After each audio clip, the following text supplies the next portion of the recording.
Bases dropped on a new edition of Soccer Down Here. A little tired this morning because you did have to stay up all the way to the very, very, very, very end of the absurdity in ConcaChampions. First leg of the final finishes 2-2. 3 penalties. VAR was a very important figure in this on both sides. For all of the black helicopter theories in the first half, they went away by the end. And yeah, this is where we're at. Wild game, wild finish, wild scenes because of the rain throughout a lot of it. Packed house at the Estadio Universitario. Let's hear from somebody who was there firsthand. John, when did you catch up with Niko? This was at 7 o'clock this morning, so a couple of hours ago, as he was waiting for his flight back to Seattle. All right, let's see how this video comes out. Niko Moreno and John Nelson from earlier this morning. So hanging out with us in the Mexico City airport on his early bird flight heading back to Seattle. You got no sleep. You decided to just go straight through, didn't you? Absolutely. First of all, hey there, John. Excited to be talking to you as always. And yes, I went straight through. It was the thing to do, believe me. A 9:30 game, local time. I didn't get to the hotel till 1. Then after that, it was a nice little Sounder Out Hard podcast with Jeremiah Oshan. And all of a sudden, it's almost 3 o'clock. So, and I'm pretty sure we got some tacos in between there somewhere. It's all kind of just coming together. But, yeah, just at the airport now after a great game. Early thoughts on a game that, you know, Seattle seemed to be in control of early on, but it's all about moments when we're chasing championships. And those moments early on went to the opposition, but a lot of fight for Seattle and 2 big moments late. They did, man. Look, Seattle was resilient as they've been all year long, as it is ingrained in their DNA. It was a very tough venue, harder than I thought it was going to be, 44,000 plus, and not your average 44,000 plus. I was talking some very young college kids, some families, the whole row in front of our so-called press box, which looked more like a hockey foul box without the glass and made out of concrete. And the fans were just singing, chanting, screaming, booing all game long. So difficult venue, a very good team that ended up playing with 2 players who ultimately were not going to play this game, where you thought they weren't. Danilo and Lopez, both guys, key players. They played this game and they showed up. So praise and credit to this Sounders team for finding a way to tie a game when they weren't playing very well. This team played way under their potential. Brian knows it. The players know it. And the fact that they were able to do enough to create danger in Pumas' box to get 2 very real penalties, you got to give them credit. Early on in the first half, it seemed that Jordan Morris was finding a lot of space down the left-hand side. The Roldans were being targeted, it seemed. It's like anytime they were close to the ball, they were going to get checked and make sure that they were going to be separated from the ball very quickly. Some of the standouts for you for Seattle in a game where they didn't think they played well would have been whom? That's a tough question.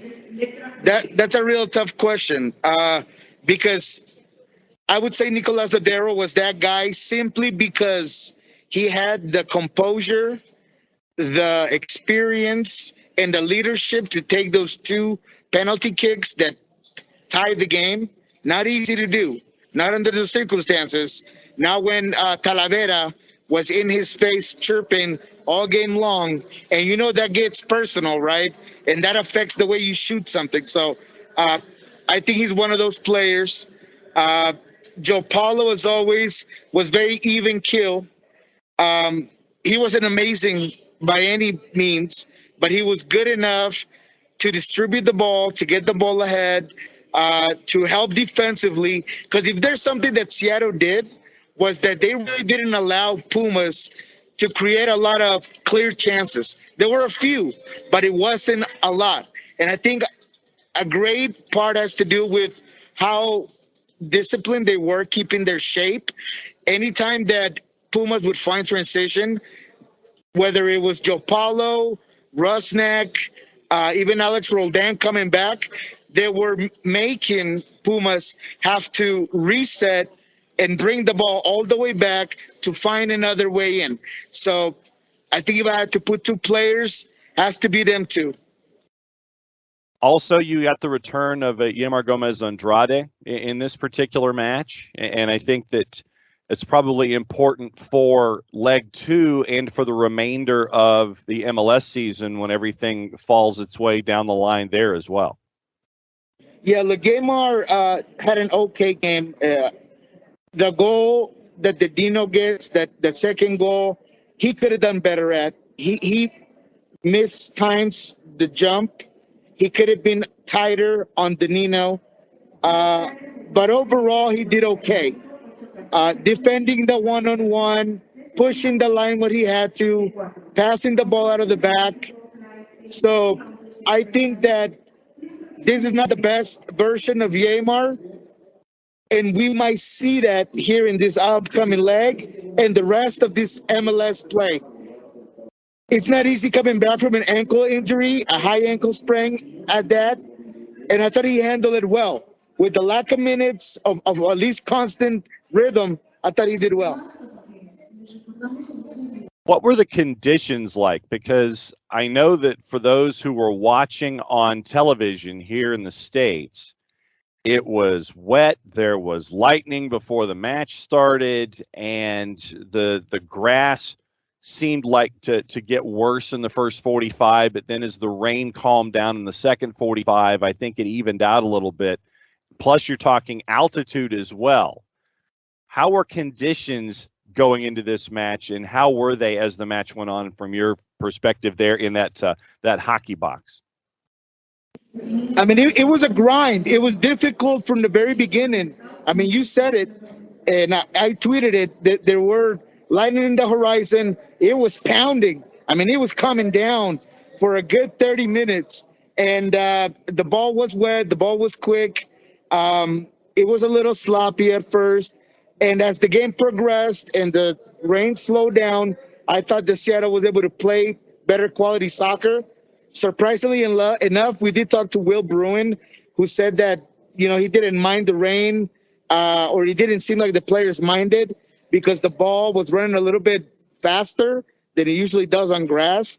But that's just what his take was on it. But it was very difficult because of that and the elevation. I mean, it's a real factor. And these players are athletes, and they were able to handle it. And I thought they did well. There was a lot of running.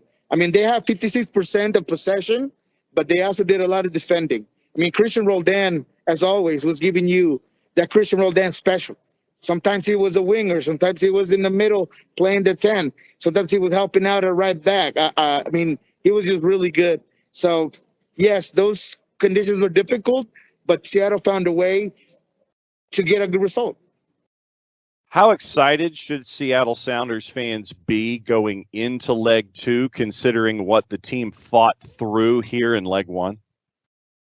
They should be as happy as Brian Smetzer was in that press conference. He walked in that room with a grin from ear to ear. He was taking questions lightly because he knew what his players had just done. Nobody in that locker room was happy with their overall play, and yet they take a 2-2 result to a Lumen Field where they have been unstoppable in this CCL play. They haven't lost at Lumen Field. They have outscored their opponents, I think, 11-1 or something to that nature. So with that said, I think that every single fan should be happy that this is the result and that they're going to be able to make a difference at home. I'm told that there's already about 54 to 55,000 tickets sold. I expect at least 60,000 on May 4th, and that stadium's going to be rocking. And these players are going to be motivated because they know that they can play much better, and they're going to do that. Now they know what they're playing against. Alan Moso was hurt during this game, and that's a big one. I don't know if he's going to play on May 4th, and that's another loss on that Pumas team. So everything went Seattle's way, and they have to capitalize on that because now it's on you. The ball is on your court. Now is your time to make it happen. Niko, my friend, be safe getting home. We will catch up with you after leg 2 next week. Safe travels. El Rolo and W on Twitter, Pulso Sports. You've made the trip. Get home. We'll catch up with you next week. I appreciate it, man.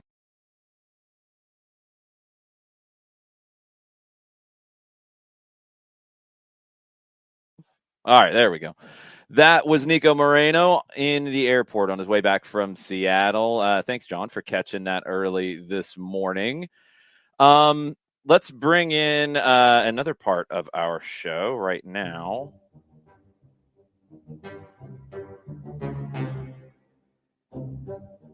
What's up, Jared? I thought you were going to bring in the bot that's chilling out on the Twitch pitch. That's exciting. No, we don't invite the bots on the show. Oh. There's good reasons for that.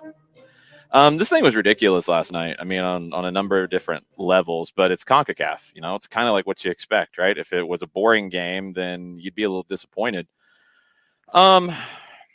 Referee, I thought, struggled just managing the match in general. He seemed very keyed up at different points, and that doesn't transmit very well to the players. And then I think you get some of the scenes you got at the end. You've got Dineno now in the media complaining because he said an assistant laughed at him, I guess, when he was yelling at him. Dineno was yelling at anybody he could find at the end of the match. Okay, somebody laughed. Maybe he said something ridiculous or funny, or I don't know. It doesn't mean anything. This referee, it's the CONCACAF Champions League final, first off. Let's also be realistic about what you're going to get into in this. You're going to get into shenanigans. You're going to get into dark arts. You're going to get into time wasting early. You're going to get into flopping. You're going to get into every single possible thing that you can imagine because that's the way the game is played in this region across the board. And Seattle's not innocent in it either. So let's not play that either, that, it's Pumas. They're so mean and they do these things. And no, Seattle's done them too. We've seen them firsthand. So they knew what they were getting into, and they could fight fire with fire. 3 penalties in a game that finishes 2-2. It's kind of wild that it gets to this point. The referee was from El Salvador, Ivan Barton. We talked about this on the Watch Along channel last night, Jarrett. This is the struggle that CONCACAF has for this tournament at this point, because you can't put a Liga MX referee on the game. You can't put an MLS referee on the game, so you can't turn to the Canadian referees here either because they ref Seattle on a regular basis. That would not sit well with the Mexican team here. So you're looking at El Salvador, you're looking at Costa Rica, you're looking at Jamaica, you're looking at Guatemala, Honduras, the rest of CONCACAF. And frankly, those leagues are not at the same level, which you can then trickle down to the referees across the board not being at the same level. Can you start to find the best ones? Yes. But games like this, to me, before we get into the actual match, show that CONCACAF, along with probably every federation in CONCACAF, needs to have a referee development program. And if that means some exchanges where Barton comes and referees for a few weeks in MLS or in Liga MX, and maybe we send a ref down there to work games there, some of our younger referees, that'd be good experience. I don't know. Something's got to be done because you're going to get to these situations every single time. You can't have CONMEBOL referees come in because they're doing Libertadores and Sudamericana right now with games all over the map. And it's hard to bring any refs from any other confederation. CONCACAF has to work to improve the refereeing across the region. There's just no other way around it. And this is a game that I think displays that a bit. It did, and this as far as we work on development, I think there's also finding that referees have different personalities. They manage games differently, and True. you got to match them. And it can be Sure. tough. And I think there is a bit of an art form to that, to recognizing, hey, this guy would be good for this game. Okay, but does he have the personality for the two teams that are going to be there? Is he going to be able to handle that? Okay, what about this guy? Maybe not as good, but he has the personality to manage that game and keep it from getting out of hand. And I think there is an art form to that comes not just with developing referees who can make the calls, but can manage the games and manage the personalities, and manage kind of, like, keep everybody under control. As much as we had the Jair Marufo, the roast of Jair Marufo earlier this week because of last weekend, what Marufo does really well, in my opinion, a lot of times, is he communicates really well with the players. He manages games. And it's I think it's an underrated thing that good officials do. It's not just about throwing cards or making the right call all the time, but when the whistle's blown, of communicating with the players of, hey, here's where that line is. Here's where you are on that line. Hey, stay over there. I got this. Here's what I told them. Get back to playing and communicating and setting that line. And it can be tough. And last night was weird, man. I mean, it kind of felt, I don't know, it kind of felt like disconnected at times, because you could go to Seattle's first penalty, for instance, because they go and look at the push in the box leading up to it, but they don't go look at the push until he's about to take the penalty. In that gap of time, while acceptable and totally okay for VAR to say, hey, I want you to go take a look at this just to be sure, just the gap of time with all the chaos on the field leading up to that, it felt just kind of felt like out of step a bit in terms of time. The first penalty he did not go look at. I'm talking about Seattle's. Okay, yes. Yeah, that one. Yeah, I know he didn't look at the first penalty. Yeah. Everybody and their brother and their brother's wives had opinions on the first penalty. I'm saying the first one Seattle put away, where Ladero snuck it inside the post and then had some choice words with the goalkeeper afterwards. He and Talavera were having an interesting conversation. A certain Argentina national team goalkeeper was probably watching that, go, nice, I like this guy. For sure. One thing to separate here about referees, like you mentioned, Jair Marufo. Jair Marufo is an excellent referee. Referees are going to make calls that you might disagree with. That doesn't mean they're a bad referee. We've got to stop this mentality that referees have to be 100% perfect at all times, because that's never going to happen. You ain't going to have robots doing this. You might have robots calling balls and strikes. You're not going to have robots deciding on intent and judging, well, is that enough contact? Was he leaning forward? All that kind of stuff. We also have to separate game management from judgment calls, because they're two different things. You can have a referee like Jair Marufo, who I think is great at game management, and we can all disagree with a judgment call. The first penalty that Seattle gives up, it's a judgment call. I've heard so many different interpretations of it, which should show you that it's not a slam dunk call. And none of us should feel like it is a slam dunk call, because there's a bunch of different things you have to consider here. You have to consider, does Yeimar get to the ball first? Does he win the ball? Does the attacker initiate the contact? Does the second defender who comes in and gets contact with the player, does he commit the foul, not Yeimar who wins the ball? There's so many different aspects to it. It's a pure judgment call. I do agree with Dr. Joe afterwards on the Fox broadcast that once it was called, and I was a little surprised it was called on the field, but once it was called on the field, you're not overturning it. There's really nothing you can do to overturn that, because it's a judgment call. I don't really want those overturned, to be perfectly honest. I want the referee to make that call. I do worry going down the road that we're going to get what we've seen evolve in the NFL, where it is, no, we're not going to call anything on the field so the replay can determine it. And that's what scares me, because then we get into, okay, we're going to slow-mo it. We're going to look at this. We're going to take it out of context. We're going to do that. And I don't think you get the best calls that way in judgment situations, not in on or off. Did it hit his hand? Is it in the box? That kind of stuff. No, that's replay perfect. This one, it's a judgment call. I feel like the attacker initiated all of the contact.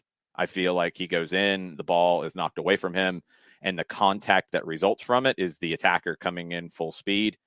I don't think it's fair to expect the defenders to back out of it. I'd love to hear from the referee if it's the second guy, because if it's the second guy that he calls the foul on, it's a little bit harder to be as upset about it. Anyway, it's a penalty. It's not the worst call I've ever seen, but it's a penalty. And then, yes, Stephen Fry came off his line. It's there. Clear as day. Came off his line. So they get it back. They score. Pumas then scores again. Yamar completely whiffs on a header. That was a bad play that could have really cost Seattle. Great header from Dineno. And it's 2-0 Pumas. Well, then it starts to get a little interesting. And that's when you get the first penalty for Seattle, which I don't think there was much complaint about. And you get the second one, which I think a lot of people have pretty much given up on the match by this point. And Christian Roldan, who was fouled 5 times in the game, was a protagonist all over the field. He gets completely and utterly fouled inside the 18. There's no way around it. And that is a gutsy call from that referee and that VAR to give it. It's the right call. 100% the right call. But it's a gutsy one to give because it's one of those that is not resulting in a goal-scoring opportunity directly. Could have led to one, but no guarantee that it does. Those are ones that sometimes you see referees at that point say, it's contact, but it's not enough. I think it's the right call. I think when you take the totality of all the decisions, the referee in a tough situation, because finals are tough situations, he pretty much got the balance of stuff okay. 2-2 feels like about where this game should have been. It felt like a draw, John. Most certainly. And, you have all the ebbs and flows of what was going on. And the biggest point that, in the other conversation that I had with Niko is Seattle didn't quit. They didn't give up. It's not a part of their DNA.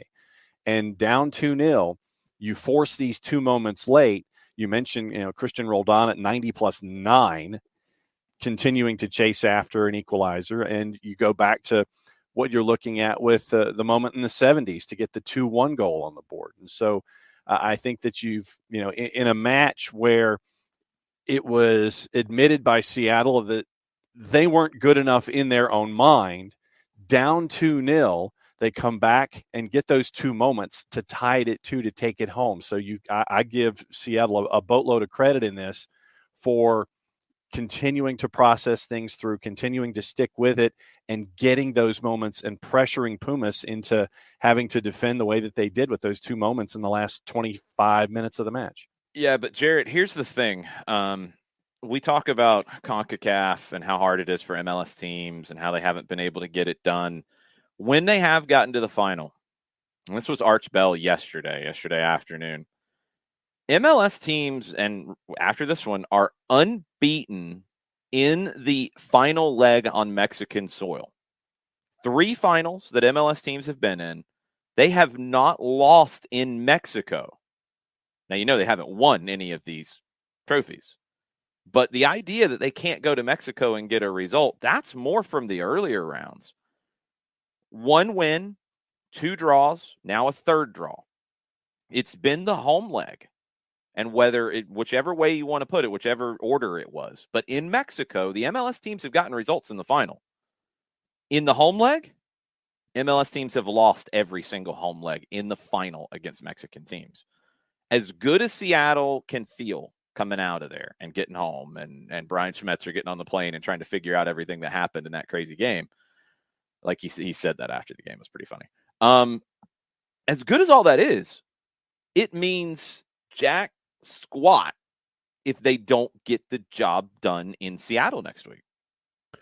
Yep, pretty much. I mean, it's a great feeling because, to Niko's point, to everyone's point, Seattle didn't play up to the standard they've set for themselves, and they got out of there with a draw. And they gave up. Not only did they get out of there with a draw, it wasn't a scoreless draw. They gave up 2 goals and scraped out a draw there while not playing their best. They have to feel good taking this back to the Pacific Northwest, and now you're in a situation where you're looking at the way away goals are handled nowadays around the world, and CONCACAF still is going to rear possibly its ugly head here, because I want to see how Seattle comes out with this. I don't see Seattle as a team that's gonna go like, hey, they're the ones that have to score. We're just gonna we're going to put the onus on them. Like Seattle's going to go out there and they're going to play their game. They'll be pragmatic if they need to be, but they're going to do what they need to do in this game. But now it's a matter of you deal with the weekend ahead of you. Seattle, I wouldn't judge you at all if you ran basically Tacoma Defiance out there. I'm fine with that. Oh yeah, no, that's completely fine. And Puma said the same for their league match. Like I said yesterday, like they could care less if they finish 12th or 10th or 11th or 14th in Liga MX. It's all about the final here.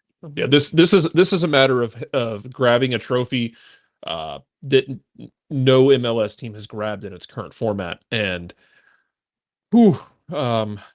and then Seattle potentially talking amount of trash that is just unsustainable for the human ears. Now, one thing, Jarrett, you mentioned away goals. They're meaningless in the final.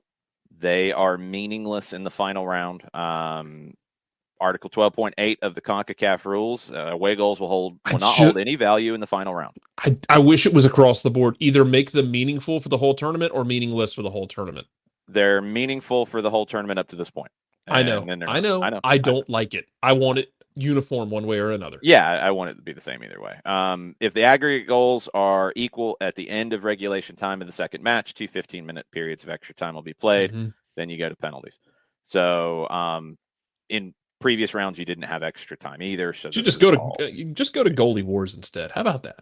No, not for the final. No, not at all. Let's not do that. So again, it's MLS has been in a situation before, and I think this is what we lose in this conversation every single time. To Coco's point, Seattle's off this weekend. Okay, good for them. Then even better. Good job, MLS. Go play their own game. MLS has done that. Yeah, no, MLS has set that up for Seattle. That's good. That's what a lot of leagues do worldwide. That's what some of the teams in Europe have been complaining about and wanting, at least wanting games moved around. Not always getting that. It's the LSU Alabama philosophy. Make sure everyone has a bye week before we play. Yeah, that's fine. But again, this is we forget this stuff when we get to this stage because it's always like, oh, it's the final. You can't win in Mexico. Well, they have won and they haven't lost in Mexico. It's the home leg of the final in these 2-leg finals that has killed the MLS team. Every time. You go to 2018, last time with Toronto. The first leg was at home for Toronto, and Chivas won it. And Toronto went down there and won, and then it goes to extra time, and then we had penalties. We know how that goes. The game with Montreal and Club America in 2015. Montreal goes down there and gets a 1-1 draw. The RSL Monterrey series, first leg in Monterrey, 2-2. And then they couldn't win the second leg. It's the second leg. Like all of the victory laps right now are meaningless because it's all about next Wednesday. They have to get it done now. And they have to feel like they're in the prime spot to do it. They didn't play their best. You know, I mean, Pumas had the better of the play. It was hard to really get much of any flow in this game, to be honest. Pumas pulled the okie doke on Dineno and Lopez playing after saying, oh, they're not going to play. No, they're not going to play. They might be able to train. We'll see. And then they play. Alan Mosso, probably out, the right back, who's been really good for them in this tournament and just for a while. I don't know if it's the knee or if it's a broken tibia or a fractured tibia, the way Seattle player fell on him. It was really awkward late in the first half. So that's going to hurt them. We'll see how they handle the league game. I'm assuming it will be Pumas Tabasco, their Liga Expansión team, playing in this instead, pretty much. And whatever Seattle has to do, it's about the home leg. This is a great result, especially considering where it was in the 90th minute. But it doesn't mean anything if they don't take care of business on Wednesday. It's all about Wednesday. It's, the biggest game in MLS history internationally since maybe that Montreal game, because the second leg in Guadalajara had a little bit different feel with Toronto and Chivas. Honestly, it has the feeling of the RSL one because that was the first time. And that RSL team was expected to win. I don't think Montreal and Toronto, there was the expectation going into the second leg that they would get it done. RSL in 2011, I remember watching that game. I remember being jacked up for that game. The expectation was RSL's going to get it done because look at what they did on the road, 2-2 draw in Monterrey. Wow, they're going to win at home. And they couldn't get a goal on the board at home. It's all about Wednesday for Seattle. If they don't get it done on Wednesday, then all of this is washed away. Absolutely. All of the work that you've put in, all of the talk that we have given, all the talk everyone has given, all the hope that has been attached to Seattle as look at the bracket, look at them getting through everything, look at them getting to the final, and you're in a great position to do it. If you don't get it done on Wednesday, then all of this stuff just absolutely goes away, and you're back to the previous discussions of MLS was close and close and close, and they can never get it done, and they can't get over the hump. Pick your cliche when it comes to the operation of all of this kind of stuff. Yeah, you have put yourself in the best position possible to do something that a lot of others in the past have failed. All of the stats go against you. Now it's the time, knowing full well that you're still trying to figure out what happened, knowing full well you didn't have the best match out there of yourselves, knowing all of that stuff. Okay, that's great. So now all of this pressure amplifies, gets itself to next week to try to get it done. And it's going to be an interesting watch, meaning all of the buildup leading into it, how the players are asked about it, how they respond, what the coaches say. All this kind of lead up is going to be really interesting to watch as a bit of a test case leading into this match that means so much for Major League Soccer and so much in Seattle being that team that can finally get it done in CCL. I could care less about the lead up, John. You're going to get the same comments that you always get. It's going to be the same things that they always say. You're not going to learn anything from the lead up. Honestly, don't care. What I'm looking for between now and the final, I want to see what Pumas fields on the weekend. I'm assuming anybody who needs a break will get it. And I want to see what the lineups are an hour before kick. The rest of it, I don't care. Brian Schmetzer's not going to say anything crazy. None of the Seattle players are going to say anything crazy. Pumas players aren't going to say anything crazy. There's nothing. I hope it's packed. I hope the buildup involves selling a lot of tickets in Seattle. That's the number one thing that needs to happen. It needs to be a full stadium. It needs to be chaos. It needs to be loud. It needs to be raucous. It needs to be all of those things that help the Sounders get that extra push. Seattle's not going to care about how they played once they land on the ground in Washington State because it doesn't matter. You got a result. You got the 2-2. Quality of play. They're not going to beat themselves up over it. They're not going to get too worked up about it. It's a final. Things could change a little bit when you get to that point.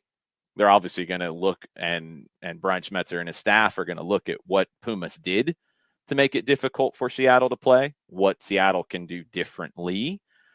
Albert Rusnak, I thought, was really good, really underrated in the midfield. Rarely put a step wrong sitting deeper. I thought Lodero struggled at times, but he had the steel to step to the spot and convert on 2 penalties. Not a great game from Rui Diaz. Not a great one from Jordan Morris. Christian Roldan just got beat up, but got beat up at the right spot on the field to get that penalty late. Backline was okay. The goal they gave up to Dineno from the run of play, they can't. You can't do that. Can't give that goal up. That was poor defensively. I don't know how Yamar missed the header. It looked like he just misjudged it. Maybe it's the conditions. I don't know. But maybe it's the altitude a little bit. Ball flies a bit, but can't happen. That can't happen. It's all about what they can do to attack Pumas. And I think the biggest thing early on is going to be with the expectation that Alan Mosso does not play in this game. How can Seattle better attack down their left at Pumas' right, where they're more than likely going to have to turn to somebody else? That's the weak spot, or at least it could be. It's a big opportunity for Seattle, and we will see if they get it done. Brian Schmetzer continued with the hopefully we'll have a full stadium. 68,740 seats at Lumen Field. I think they were over 45,000 on the weekend in terms of tickets sold. They need to get to that full stadium. They need to get there on this. It's whatever it takes for Seattle to get there. They need to pull out all the stops on the marketing side, pull out all the stops on the advertising side, get it packed, because the atmosphere down in Mexico City was amazing last night. I mean, you could hear the crowd reacting. That stuff has an effect. It does. And Seattle's going to need that in a final where they're going to have moments where they're in control, and they're going to have moments where they are completely out of control in this game. And they're going to need that help from the fan base. So hopefully it's a packed house. Hopefully next Wednesday is another spectacle. Maybe not quite as much with the VAR and quite as much with the referee involved, but we'll see. We talked about Champions League in Europe yesterday as well, and there was a game, and it was not nearly as exciting as the first semifinal, first leg. Not a shock. Villarreal could not hold on against Liverpool. Liverpool controlled the game at Anfield. They won 2-0. I mean, Jarrett, I don't think Villarreal's out of this. I also don't think they embarrassed themselves, as some people had to say in radio on in one country that involved one of the teams. But Villarreal was not able to stand up to Liverpool at Liverpool. You think it'll be any different in Spain? Stand up, sure. Turn it around, probably not. I mean, it's you put yourself in a hole. You can, like we said before, you can win. You're not necessarily going to win a two-legged tie in the first game, but you can sure as hell lose it. And they put themselves in a hell of a situation to have to deal with it. I don't think they lost it though. I don't think it's over. I mean, no, it's not over. It's just going to be tricky. You got to open up more than you're comfortable. Yeah, I mean, that's I think the biggest thing is, and they can do it, but it's not where they're comfortable.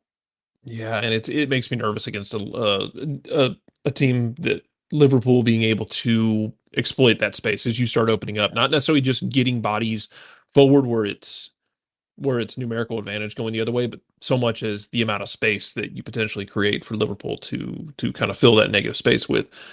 I mean, we'll see. I think Liverpool takes care of this in the second leg. I hope it's fun.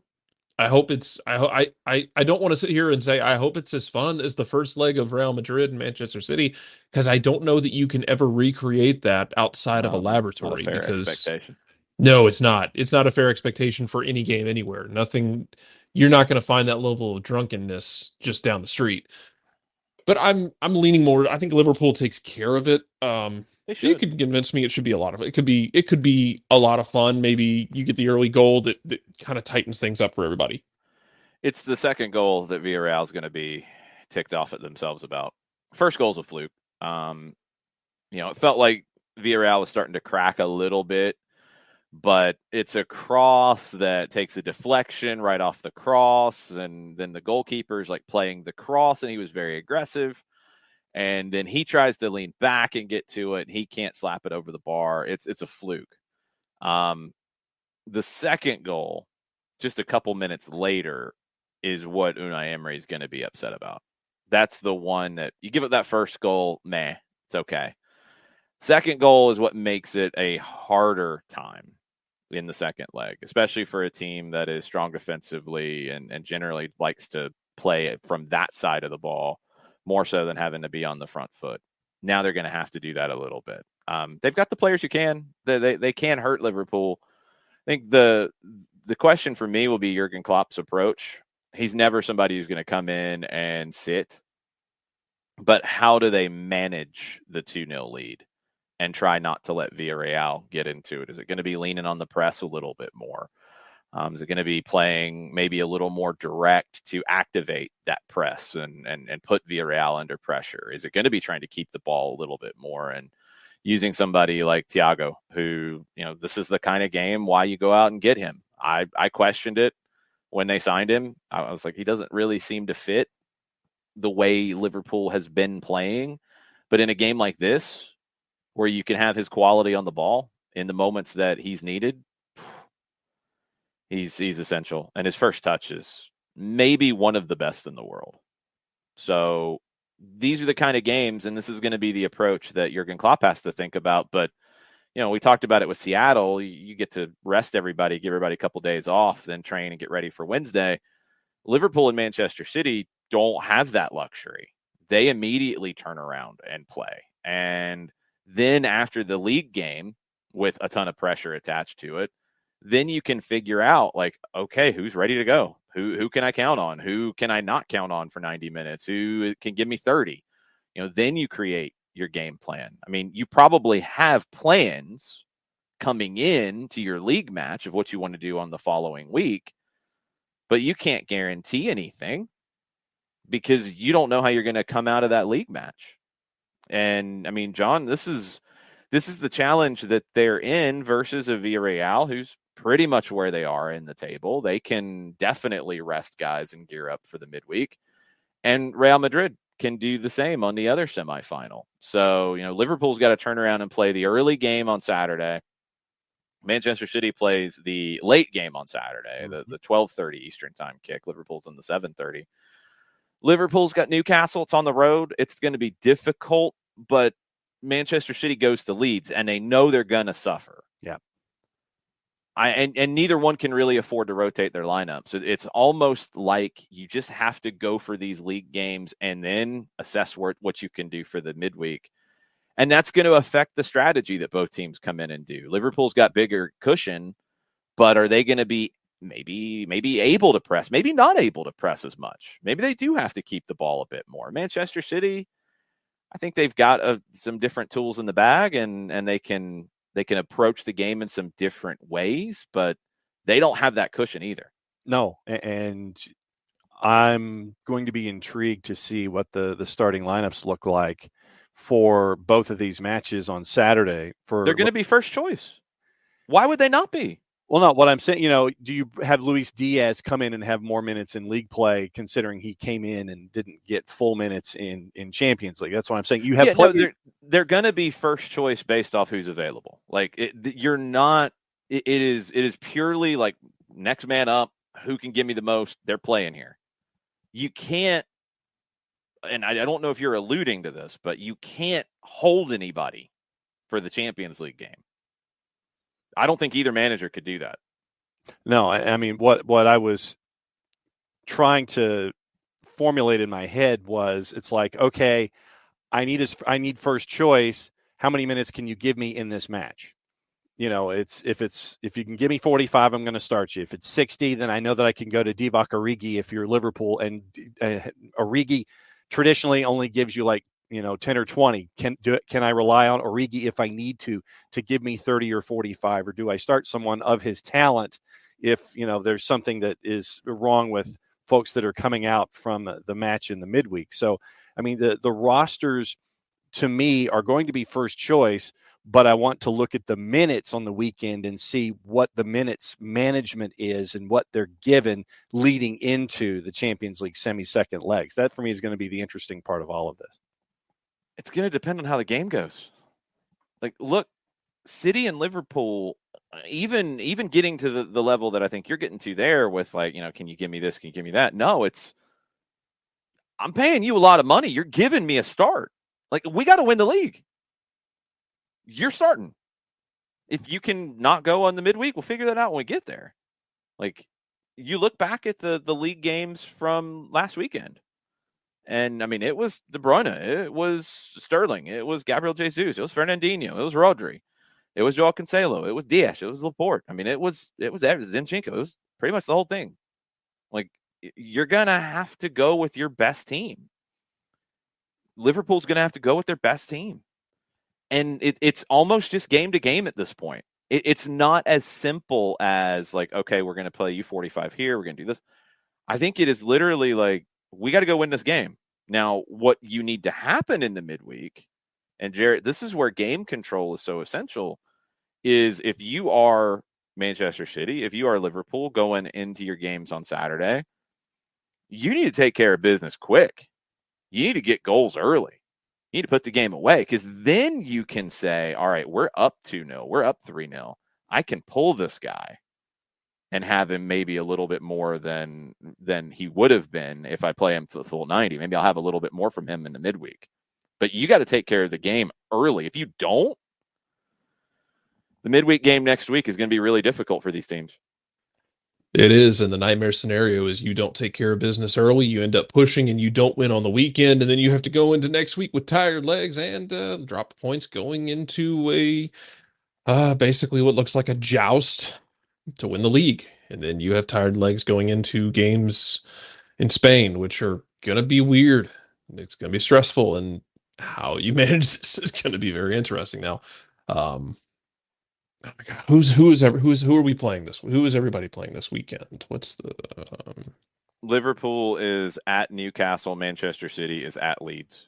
Yeah, found it just now. I find things faster than John does. Yes, you do. I did say it a little bit ago, but that's okay. Yeah, well, that's okay too. I know, block me out. It's all good. No, yeah, you know how it goes. And it seems like one of those things where if you don't get it early, I mean, you're in such a weird situation because you can't just let off the gas. Manchester City put up those 3 goals early on Watford and cruised 5-1. So that's them coming into this week. That's what you need. And if you don't get that, and if you don't get a result on the weekend, then it's not just the physical spiral that you're in, but it's an emotional spiral because you know that you could have just thrown the league away, and then you're going into the second leg of the Champions League semifinal, and if you come in tired and you come in upset, you might throw that away too, and then you're done. I mean, that's the thing is like these teams. I know Liverpool's got 1 cup in the bag, and they could have a second, but for Manchester City, you go and you lose at Leeds. And then Real Madrid does what Real Madrid does, and they win the second leg. And your season's done in a few days. Yeah. Like, I mean, you're still going to play out the league. You're going to hope Liverpool drops games, whatever, but you're done. You're pretty much done. I mean, that's how quickly it can turn. So it's essential for these managers to manage the moments that they're about to face. And I think, both guys, Pep and Jurgen, are both great in very different ways in these moments. And we'll see how they manage it, and we'll see how the players perform on the weekend because it's essential. Now, we do know, talking about the league, what the rearranged fixtures are now for Liverpool and Manchester City. Because remember, you did have some games rescheduled. Liverpool will play twice in the final week. They'll travel to Southampton on May 17th, 3 days after the FA Cup final against Chelsea. They'll end at home against Wolves on May 22nd. Manchester City doesn't have the 3 games in the final week. They face West Ham in London on May 15th. They finish at home to Villa on May 22nd. Their rearranged fixture from April, they play Wolves away on May 11th. So they do face 3 league games in 7 days, but in the week prior, Liverpool gets the FA Cup final, then a midweek, then their last game against Wolves. And it is what it is. There's no way around it. It's just you have to squeeze it in, you get it done. Other stuff from England right now. What is going on with this Chelsea preferred bidder thing? Now there's some $500 million addition to it or something, John? Yeah, but real quick, before we get into Chelsea, since you were talking about Liverpool, David Ornstein's reporting that Jurgen Klopp has signed a contract extension through June of 2026 now. That has come out in the last 20 minutes or so. And there was talk that, Klopp was thinking about not renewing after his contract ends in 24, but now he's extended to June of 2026. Yeah, I don't think there was any talk about that anytime recently. I think there was hope of that, but not any real talk of that. So yeah, he's renewed. Still kind of like fascinated the idea that he hasn't decided to like break out and go somewhere else. I mean, if he's comfortable there, he's comfortable there. Don't get me wrong. Yeah, don't get me wrong, but it's just, we're not used to seeing it that like we in are the at soccer this world. Level. We are at this level, Jarrett. I think it's when you're at a club like Liverpool, or for Pep, at a club like Manchester City, where they're in a spot where they want something, they get it. They are treated with the utmost of respect. Pep is surrounded by friends that he grew up at Barcelona with, and I mean, Manchester City made their hires way before Pep got there to get Pep there. And that was the design. Liverpool, they get Klopp and they treat him like a king. So where could they go and find anything better? There's nothing. I think when you don't have the success that they've had, or you're at a club that doesn't have everything in place the right way. I mean, Chelsea, before we saw it with Abramovich over the years, where he'd get mad about this or he'd want to do this and managers would come and go. Manchester United clown show. We know that. Nobody else in England can compare to this. Real Madrid, the pressure is insane, and they run guys off all the time. Barcelona, the same. And you have the different political pressure because of the membership situation. Bayern is the other one that I think could be like this. But, I mean, Bayern, it's almost like there's an insane pressure in a different way now because they've won 10 in a row. So anytime you even have like a slow start like Niko Kovac had, bye, you got to go. We're not going to have this. You got to go. Get out. And you figure it out. And, you know, Hansi Flick probably could have stayed there for a long time, but then the German national team job opens up. I don't think there's a job on the planet that would appeal to Klopp or Guardiola more than where they are. If they leave for a break, not for another job. Yeah. No, It's just weird. I mean, I know we get guys like, I don't know, I got to jump off in a minute, so I'll end with this. I just know we have the history of the guys like Sir Alex. Wenger. It's just, yeah, Wenger. I mean, it's I guess I'm always kind of expecting out of the corner of my eye guys to make a jump to try something different. I have no problem with them staying there. Don't get me wrong. I'm not criticizing them staying there. There's nothing else they'd want to try. I mean, yeah, I think that's the thing about Liverpool and City right now is, I mean, it is Occam's razor in that sense. Like it's, oh, what about this? What about this? Like the simple answer is they don't want to go. It's the same kind of approach of Occam's razor of, hey, it's a simple answer here. They're comfortable and they don't want to go. Yeah. They're not going to go anywhere else in England. Neither one of those guys would choose, obviously, and Pep's a different situation, but they're not going to choose Madrid. You know, Klopp's not going to choose Barcelona, and Pep's not going to go back there. Bayern's not going to have the appeal. Pep's been there and done that. Klopp, I mean, maybe after a break at some point if he wants to, but there's no other job on the planet that can appeal to them. So when they leave, it'll be to take a break for a while, and then they'll take whatever next challenge they want at that point. But there's nothing that can compete with where they are. They're in the perfect situations for them. We'll see what they do this weekend. On that note, I am going to go make fun of Inter Milan some more, and I'll talk to you later. There's that one. We'll get into that here in a minute. Thanks, Jarrett. Yep. All right. Before we make fun of Inter Milan and anything else going on in the world, John, why don't you tell us about our good friends over at Eliminize? I can certainly do that. QR code over my left shoulder for those of you watching on Twitch for odor-free, clean, fresh air. One place that you need to go, and it is Eliminize service. Eliminize deodorizing enclosed spaces like houses, apartments, and condos. They've created a customized solution that eliminizes all organic odors like pet cigarettes and food. Realtors and property managers use the Eliminize service to eliminate bad odors to help them sell or rent those homes or facilities that much faster.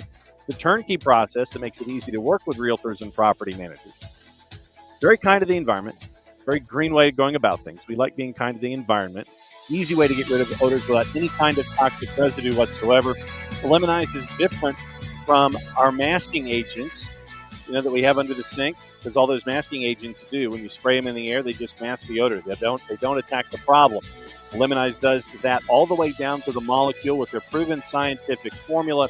Pricing is easy one of two ways, either by the cubic foot or parts per million, to come up with a price that's affordable for you.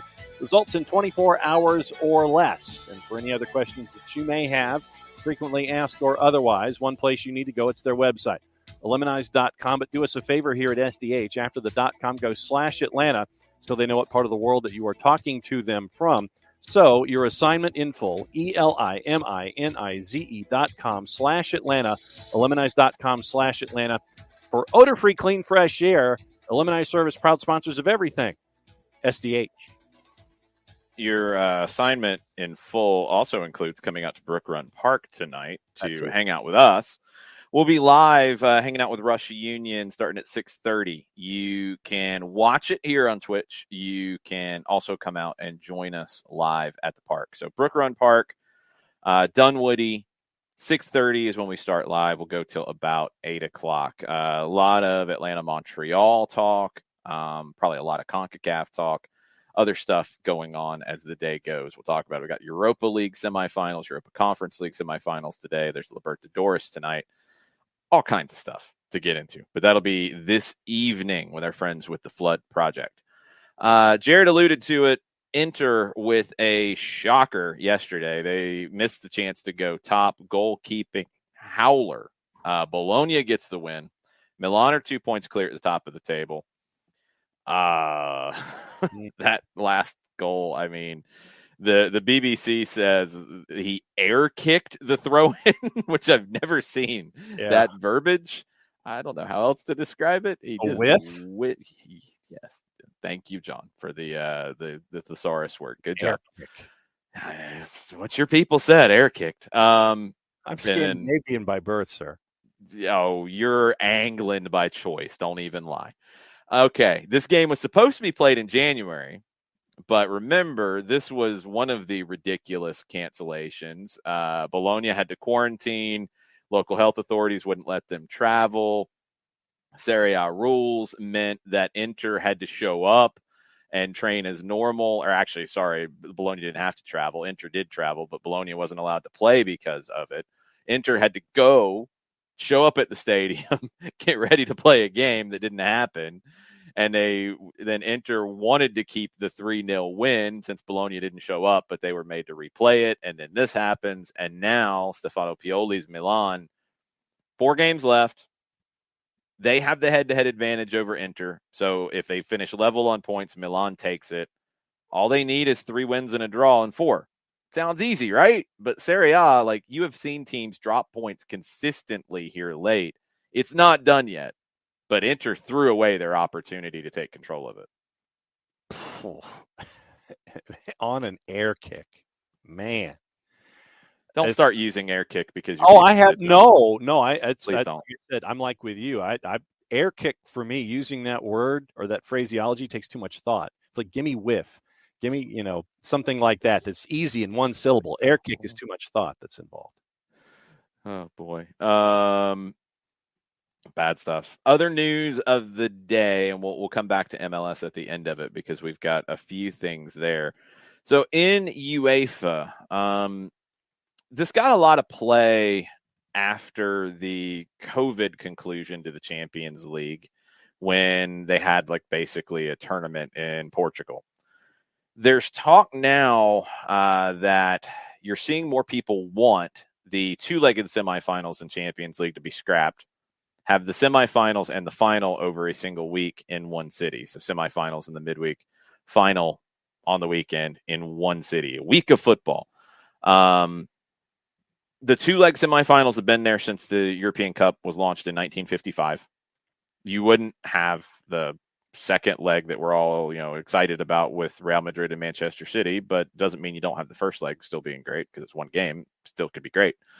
The European Club Association is behind the idea, according to the Times, but it's not done yet. Momentum is building for this.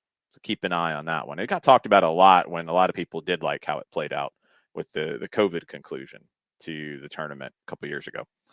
Manchester United was fined €10,000 by UEFA after objects were thrown at Diego Simeone after the match with Atleti at Old Trafford. €10,000, huh? Mm-hmm. That's really going to do something about it. Yay, UEFA. I mean, just stop with finding a number that you can take from the club and they're not going to really pitch much of a fit about. And you get to stuff your coffers with. Actually do something about it. That was horrendous. And it happens everywhere. And we saw stuff thrown at the end of the Pumas Seattle game after the crazy VAR situation at the very, very end. I didn't see anything thrown on the field in that one, though. At least I saw it thrown around the stands, which is not good if you're throwing it at your own fans. But anyway, at least that one, I don't endorse it by any stretch, but I understand people freaking out at that because that was crazy. This just what? No, just stop. And everybody needs to be punished for it. They all need to be punished. They need to be fined a lot more than €10,000 because that's not a big deal to Manchester United. It does nothing. If you're going to fine them, get 6 figures first time and then start ramping it up 7 figures after that. Okay. You can't do that. The clubs won't agree to that, whatever. Then figure out how to take points away, figure out how to, have them lose home games in the next year's competition. Let's get real with the punishment. That's the only way it's going to change. If you keep doing this nonsense, it's not going to change. Rumors and innuendo at the moment. Calvin Phillips, he comes up every other day, it feels like. Now Manchester United are considering a move for him again. They consider a lot of things in Manchester, it seems like. £50 million move for Calvin Phillips of Leeds, according to The Athletic, is what's being considered by Manchester United. Barcelona are working hard to sign Robert Lewandowski. Now, there's some moving pieces to this, and we'll probably hear more about it today. Fabrizio Romano tweeted yesterday, they're working hard to do it. No opening bid's been made yet. Yesterday, Robert Lewandowski's agent, Pini Zahavi, met for dinner with Barcelona's director of football, Matteo Alemany, in Barcelona. Gerard Romero reported this in Spain. So Alemany from Barcelona told Lewandowski's agent, Zahavi, what they'll pay him and what they'll pay Bayern to bring him. Now, it's also reported, and this is on the German side of things, and in France, it's everywhere, that Zahavi is back in Munich to sit with Bayern today. According to RMC in France, Zahavi wants to ask for permission for Lewandowski to leave Bayern this summer to go to Barcelona. According to the information that's been reported, and Romero in Spain is part of this, RMC in France is part of this, 30 to 35 million euro in a transfer fee to Bayern. Lewandowski will take a slight pay cut from the 12.5 million euro he makes per year to make the move happen. Now, Bayern said last weekend that they are not going to sell him this summer. That was before they had an offer. Now it sounds like they're going to have an offer. Well, who knows? We'll see what happens. Bayern's also been linked to like 27 other different forwards to replace Lewandowski if this does happen. No idea on what the likelihood is right now, but it has made progress over the last 24 hours or so, and there could be more updates today. I would assume the rumor mills will be churning after the meeting in Munich. Bayern wants to keep up, speaking of Barcelona and Bayern, they want to keep up with what's going on with Frenkie de Jong. Now, we mentioned him potentially going to Manchester United, but it'd have to be a lot of money. Barcelona doesn't want to sell, but they have to listen to crazy big offers which I think would rule Bayern out because they're not going to make a crazy big offer. And I don't know if they would make an offer big enough that Barcelona would want to sell. I think it's going to take stupid money. But if Barcelona wants Lewandowski and Bayern wants De Jong, can you find a way to make all that work? Perhaps. But I don't know if that makes sense for either side either. So stay tuned. Frenkie de Jong, I don't know if he's going to stay at Barcelona. I just think the money's going to get too big, whether it's Manchester United or PSG or whichever other one of these, 6 or 7 clubs that rule the world. Somebody's going to come in with money that Barcelona can't turn down. Ousmane Dembele, speaking of Barcelona again, they're talking about a new deal because he's out of contract in the summer, and reportedly he is prepared to reduce his salary demands, maybe to something that's actually reasonable, and he might stay. I don't know what the mood is out there for Dembele outside of Barcelona, but he's definitely, I think, changed the vibe inside the club. Xavi gave him the lifeline to come back into the team and play, and he's taken advantage. So if they can find a dollar figure that makes sense, I could see him staying. That probably makes the most sense for everybody involved.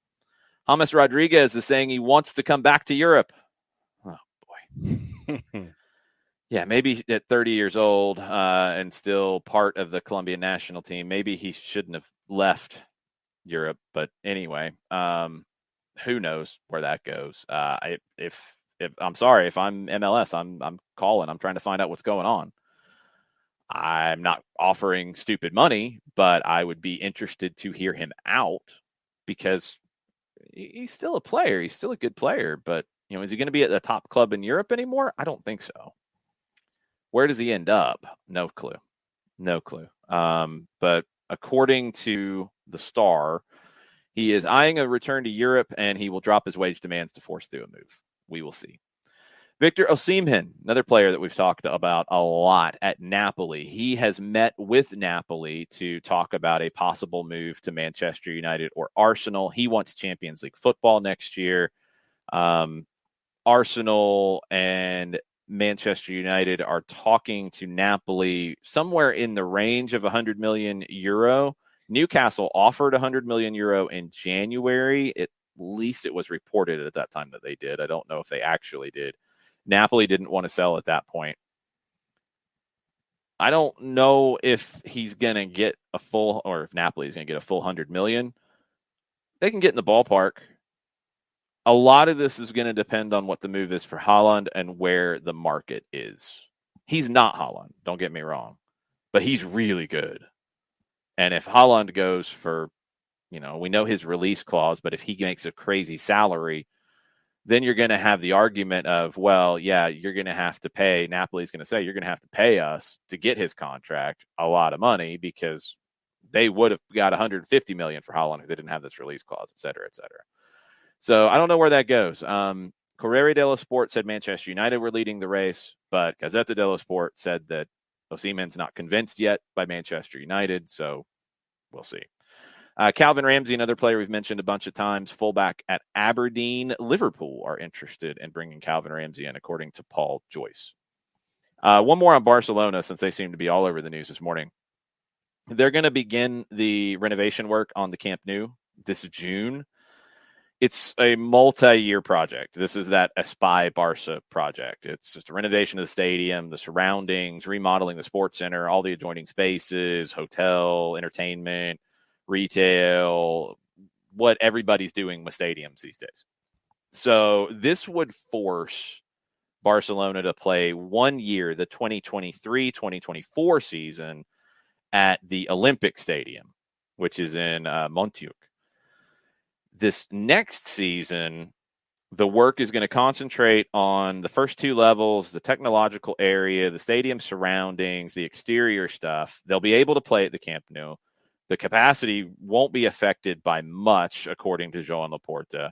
And in the next year, they'll play at the Olympic Stadium.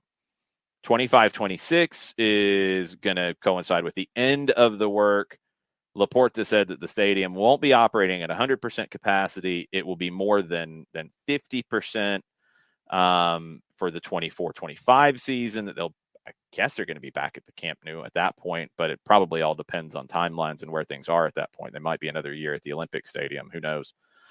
This is the project with all the different things that they're doing with this, that they got a loan up to €1.5 billion for this specific project. When that loan was announced by Goldman Sachs, a lot of people were like, oh, that's for team, that's for this, that's for debt. No, that was specifically for this redevelopment. So good on Barca for making that pitch and getting it done, but the work is actually going to start here soon. And that's it. That's it on the news of the day. What else we got? Well, I got a question for you having to do with Hamas. You mentioned Sure. Hamas and MLS. I know that this is kind of just plugging him into a pie in the sky idea, but where do you think he could fit in Major League Soccer? I mean, he's going to have to convince wherever he might fit on the field that he is still serious about this. That's the issue. I mean, he's a talented player. I'll take him a lot of different places. But I'm not convinced that he really wants to do this at the top level anymore. I think it's a valid question. Yeah, and I mean, at Everton, it didn't work out. He goes to the Middle East, and it's not working out there. And you're running out of places. You're running out of places and regions to play if you're Hamas. And I think that is the first question: how serious are you, and what is your commitment level to the investment and to the location that's interested in you? It wasn't bad at Everton the first year. 23 games, 6 goals. Not amazing, but not bad. I mean, he's played 12 games, 4 goals at Al Rayyan. I don't really care. Sorry. His last 2 seasons, or last season at Real Madrid, he barely played.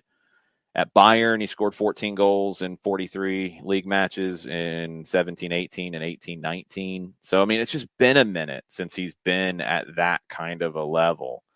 His last year with double-digit goals was at Real Madrid in 14-15, coming off of the amazing World Cup in 14. He was very good in World Cup qualifiers in the 2018 cycle. He had 6 goals in 13 games for Colombia. But I just got to know he's committed at this point. That's my question. I just got to know he's committed because, I mean, you had the weirdness with the Columbia national team getting dropped and talking on Twitch about it, and then forces the move to Al Rayyan, and I'm sure it's a lucrative move, but the level probably isn't really engaging for him. So now what? If I bring him in, and where would make sense? You could bring him in Chicago. Hamas and Shaqiri would be a very interesting duo to see.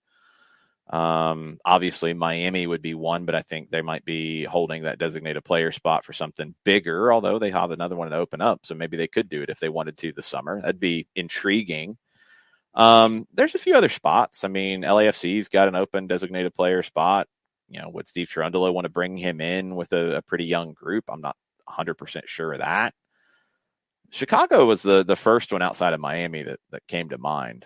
And they're aggressive. And I mean, I think whoever would consider it out of MLS would have to be aggressive and take a chance. Like NYC wouldn't do it. Atlanta wouldn't do it, I don't think. LA Galaxy, I don't think would do it. I don't think LAFC would do it. I keep coming back to Chicago and Miami that he could be a big boost if it comes good. And that's a big if. One other thing in the Premier League, update on the Chelsea situation came from Ben Jacobs at CBS Sports a couple of hours ago. Yeah, you didn't explain the 500 million thing. I was just going to give an update where Rain Group is confident in selecting the bidder by Monday, the preferred bidder by Monday. So we thought it was going to be last week, thought it was going to be this week, and so now they're confident that there's a preferred bidder by Monday at the latest. And there have been meetings with all of the final three. Yeah, that's what I was asking you about, John. Yeah. There is a new issue here that was making the rounds this morning. That's what I was asking you about. I'm not sure of the details here, but reportedly there's something about an additional 500 million euro or pound or whatever addition to whoever gets the team that they're going to have to pay, and this is something that Abramovich wanted specifically for charity. What do you know anything about this? Well, I mean, the initial part was that there still isn't any clarity about where the sale money goes. Abramovich has said that it's supposed to be donated, quote, to the victims of war in Ukraine. That's what he had said when he was talking about selling it. Right. And Has so he said that again since he doesn't control the team anymore? No, he hasn't said that again, but Chelsea may have to set up their own charity because it doesn't look like the funds can be channeled through the existing foundation because of the Abramovich tie. And so they may have to set up a separate entity involving that donation, so with the sale money. So it's like adding an extra element in the flow chart is what we're looking at here. Okay, sorry folks, I'm going to pull this up because I believe that it might be a little more complicated than that. Tariq Panja, who has reported a few different things here about this. So this is Tariq's tweet from this morning. Struggling to understand the Chelsea development today. Bankers were hoping to tie up final bidder by this week, early next week at latest. And now Abramovich is demanding 500 million more for charity, according to Sky. What a bizarre situation. More smoke from Chelsea owner. Bidding up a price that already makes little sense with a demand for what would likely end up being one of the biggest charitable donations in history is just so odd. Almost as if trying to kibosh the sale. Remember, government's license for Chelsea expires May 31st.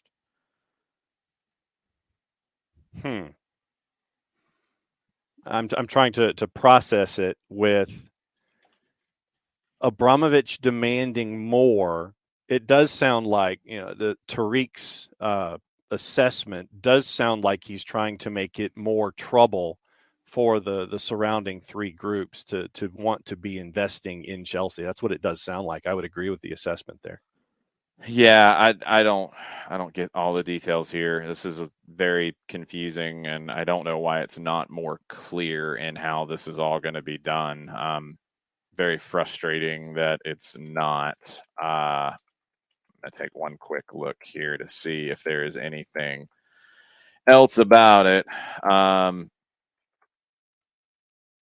because this is just very strange that now this is coming up at this point to change it. So Sky had this a little while ago. The final three bidders have been asked to increase their offers by £500 million following a demand from Roman Abramovich to secure the £2.5 billion charity windfall. Okay. From the article that Sky has, I mean, look, these bids are in the 2, 3, 4, whatever billion range. 500 million is still a substantial part of it, even for these folks. So they were handed this demand to increase their bids by an extra £500 million. Roman Abramovich was demanding that the additional sum be guaranteed by his successors to augment what would be one of the biggest charitable donations in British history. So it sounds like the price that is being paid, whatever is profit, is going to be donated as Abramovich initially intended. But now he wants a little bit more for the donation, which is still odd. One insider said they understood the owner was insisting that £1 billion would be handed to charitable causes straight after the sale completed, effectively guaranteeing a minimum headline price for the club of $2.5 billion. The government sanctioning of Mr. Abramovich meant that it was now not legally possible to repay a £1.54 billion loan owed by the club's parent company to Camberley International Investments, which is associated with Abramovich. An inadvertent effect of Abramovich sanctioning meant that he would not have access to the funding required to repay the loan. The loan is thought to be repayable on Chelsea's sale. Now, that's all been very confusing, and I don't know where that stands. Because prior to being put on the sanctions list, Abramovich said he was going to write off the loan, hand the net proceeds from the sale to a new foundation set up to benefit the victims of the war in Ukraine. Chelsea and its advisors at the merchant bank Rain Group are awaiting clarity over the fate of that loan, which, I mean, I don't think he can get the money because he can't profit from this deal from the sanctioning that he's under. Right. But can the companies he's associated with and all that? I don't know. Source close to one of the bidders said they'd been told that it was, quote, impractical, unquote, for the loan to be forgiven as originally envisaged. The government has said publicly that Mr. Abramovich must not receive any of the funds paid by a new owner following Russia's invasion of Ukraine. Abramovich's associates are said to have been consulting with large blue chip international charities and UN associates about the establishment of a new independent foundation.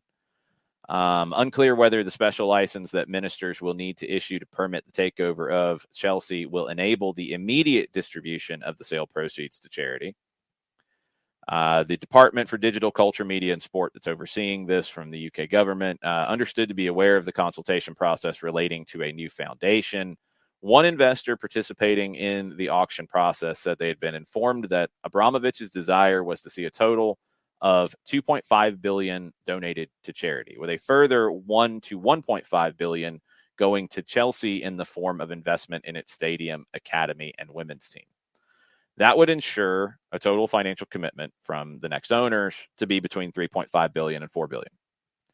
Now, Rain said, or it was being reported by Sky that Rain said, in exchange for the last-minute demand for the extra £500 million, they informed bidders that some of the financing constraints, such as those relating to their use of debt, would be relaxed. All three bidders have remained in the process. All three are basically inclined to agree with this request. It's unsure at this point if the bidders are going to have problems securing additional financing of $500 million at such short notice. Bidders are seeking assurances about where the additional funding is going to go, et cetera, et cetera. Tuchel already talked about it earlier in the week. The sanctions are why Antonio Rudiger is going to leave in the summer because they can't sign him right now. A couple more things on it. Just I think for people who've kind of checked in and checked out of this, as it is very hard to follow. The bidders that are left, there's 3 of them. They have all been asked for a guarantee by the Rain Group that they will not sell a controlling stake for at least a decade. That request is pretty much unprecedented in one of these situations.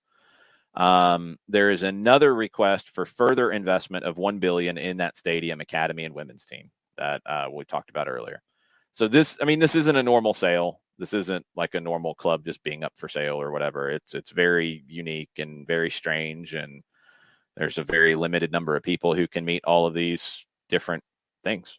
But it sounds like from Sky, this is not quite as big of a issue as Tariq Panja maybe thought it would be.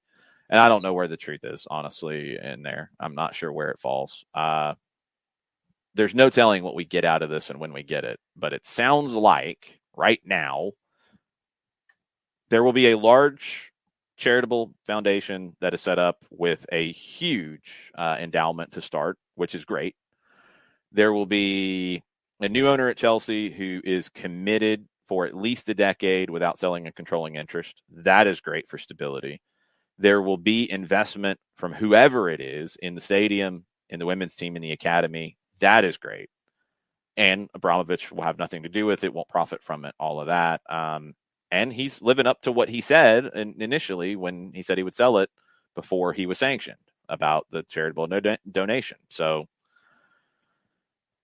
it's crazy, and it has hurt Chelsea, obviously. And the faster this gets done, the more you can get some of these guys who are out of contract potentially re-signed, although that ship may have sailed with all of them. Who knows? But you can at least start to plan for the summer, because they're going to need to make some moves. And they're going to have to convince Thomas Tuchel to probably want to stay, because it's going to be a very different situation. And it should be fine. I think he, barring something crazy, I think he'll be around. But I think it's heading in the right direction, even with this additional request. I don't think it's going to scare anybody off. Sky didn't seem to think that it would. Yeah. It just might change a little bit of the structure of deals. But yeah, it sounds like they're pretty close at this point to getting it done. And I think that the key in the information that you laid out there is what Rain Group was saying about relaxing some of the constraints having to do with the debt processing. Because if you're adding another £500 million into this whole equation, you're boosting things you're boosting a bid by 2025 or 1/3, 33%.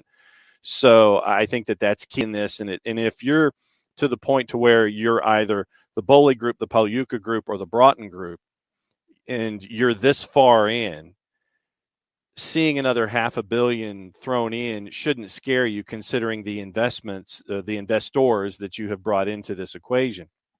So, what Rain Group did makes a lot of sense, considering the added idea of the $500 million in there. There is a concern on some aspects where this is a binding commitment. You mentioned that the principal owner has said that, yes, they will be involved for a decade.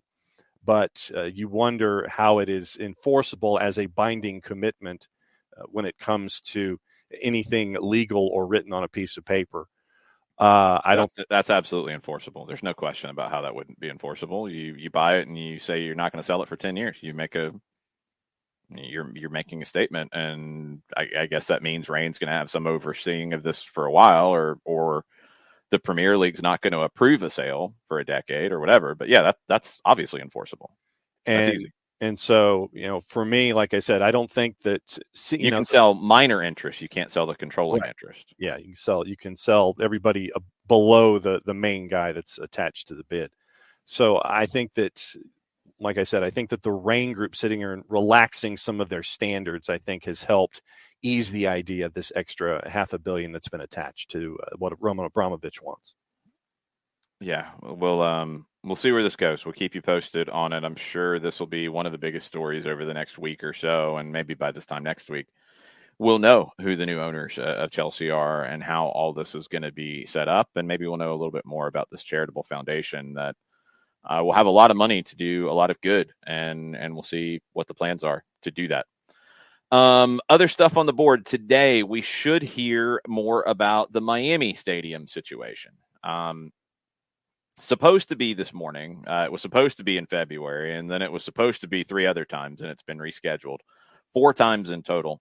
There's a great article by Sam Stejskal in The Athletic yesterday where he goes into detail about the whole situation, and I think lays it out from both sides of it. It's complicated. Any kind of stadium deal is complicated. It's more complicated now as we're seeing what the Braves did at the Battery, what on smaller scales, what the Chattanooga Red Wolves are doing in Eastridge, what Tormenta is doing in Statesboro with their new stadium. Stadiums are not built by themselves anymore. They're built in conjunction with other things. That's one source of consternation from the critics of this deal. It's also just the way that stadiums are now being built. So that's a little bit of headbutting that is just, it's not going away. The Miami City Commission, from the big picture side of this, they are going to either approve or deny the plan, or they're going to postpone the vote again. This is the Melreese golf course that would be turned into Miami Freedom Park. That would include a stadium, that would include green space, that would include entertainment district, all those different things. There are a good number of restrictions on it because it's right next to the Miami International Airport. So, like, you can't build tall buildings, for example, because of height. You need 4 out of the 5 city commissioners to approve it. One has been very strong from day one about saying no. The other 4 reportedly undecided, according to people that I've kind of heard from and talked around to. 3 are going to be a yes at this point, and there's 1 more that they don't know yet. Okay, I don't know if maybe they want the vote today. They might want to postpone it and try to continue to work on that. They do have a backup plan. The land that they own in the Overtown neighborhood, it's not a lot of land, so they couldn't do like a big full project. They have Overtown in their back pocket in case they have to, but they are all in, the Moss brothers, on redeveloping the Melreese land and doing all of the things they want to do. Moss told The Athletic yesterday that he wasn't sure if the plan would be voted on today. Felt confident that a vote would occur in no more than a few weeks at the absolute latest. He thinks he's got the votes to do it. We'll see. It's been all the political stamping the feet and yelling that you can imagine, along with documentary filmmakers making propaganda pieces, and then Inter Miami making a propaganda piece on the other side, and all of it. The voters allowed the city, with a 60% vote a couple of years ago, if I remember correctly, to pursue this plan. A no-bid plan to redevelop this. The voters agreed to that. They didn't agree to whatever is, the plan is to go forward with it, but they agreed for the city to negotiate with Inter Miami's ownership on the project. So there's at least some will of the people involved in that. But then you're getting into Miami politics, and you're getting into a city that was completely and utterly burned by the Marlins Stadium debacle. And there's a lot of bruising from that. So I don't know where this goes. It's very hard to predict. Stadiums in general are tough to, I think, completely quantify all the benefits from it. And when you start to add in, okay, there's green space here. That's one of the issues of the plan that seems to be a contentious point, is the golf course is a city golf course. It is basically registered as parkland. So if the city's going to give up parkland, they have to get parkland in a 1-for-1 match. There's a lot of green space that would be considered parkland as part of this, but not all of it, obviously, because you're building a stadium, you're building other things.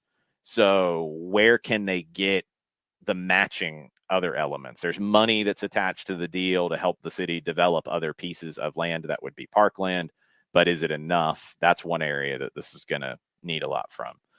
But any kind of big project like this, it's hard to quantify every single aspect of it. Of course, Inter Miami is going to argue that they're going to create, I think, 15,000 jobs, and and all of those elements of it, that, yeah, it's more than the golf course would currently have.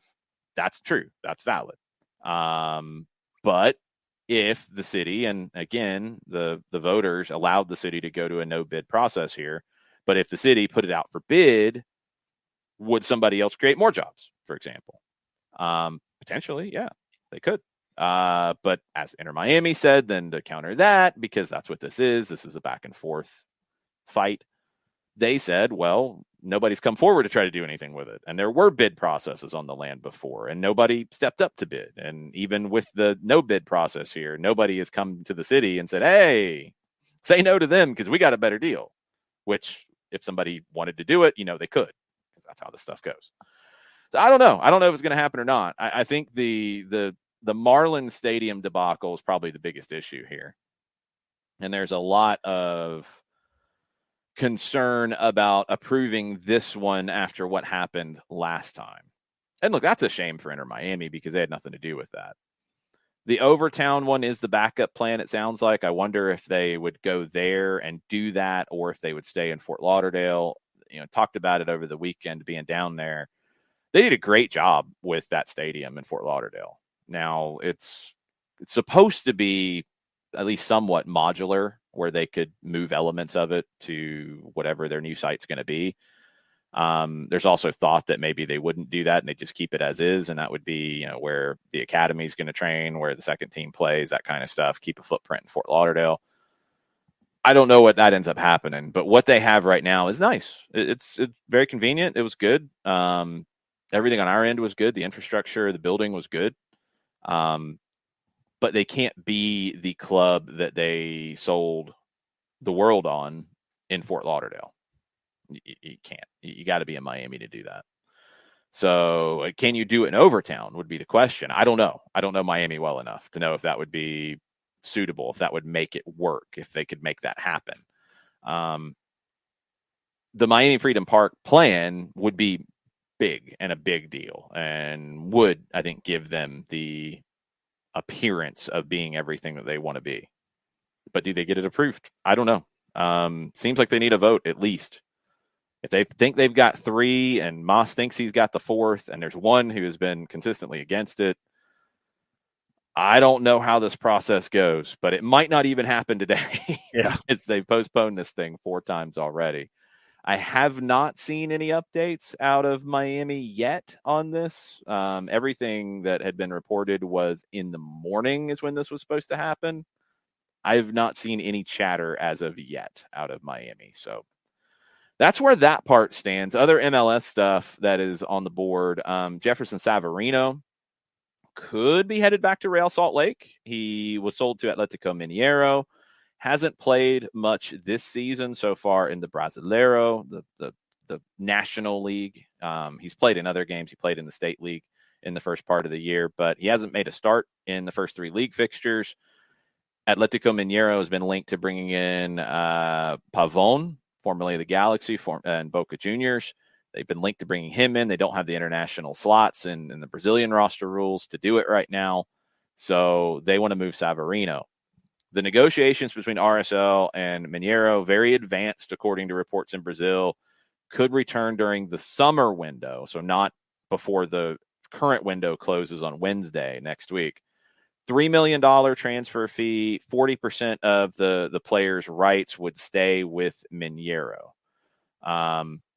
It could be either way. It could be 40% stay with Mineiro or 40% to RSL, but that doesn't seem to make any sense. I think it's 40% staying with Mineiro. I think the reporting is a little tweaked and maybe lost in translation. Believe also, because they received the transfer fee that they did from Mineiro back in the day, that they're going to have to get the number 1 spot in the allocation order from Cincinnati to make this happen. So they're going to have to make a trade and then get the deal done. Probably going to be in the summer, according to the Brazilian reports. Columbus is linked to Gustavo Del Prete.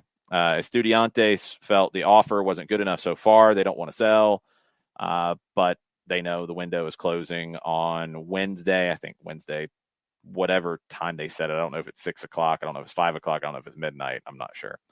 The thing about Del Prete at Estudiantes has control of the contract. They own 60%. Montevideo City Torque owns the other 40%. I don't think they have any say in this, but they'll get 40% of the transfer fee. So when you only own 60%, you're going to try to maximize that transfer fee in a big way because you're giving 40% of it away. And those moves can get a little tricky at times. So stay tuned on that one as Columbus, trades Jossie's artist, can't score a goal right now, and got to do something. And maybe the pressure is mounting a little bit on them to do something in the next week. News from Mike Conti this morning on Twitter with Atlanta United. The official injury report for Saturday for Atlanta United.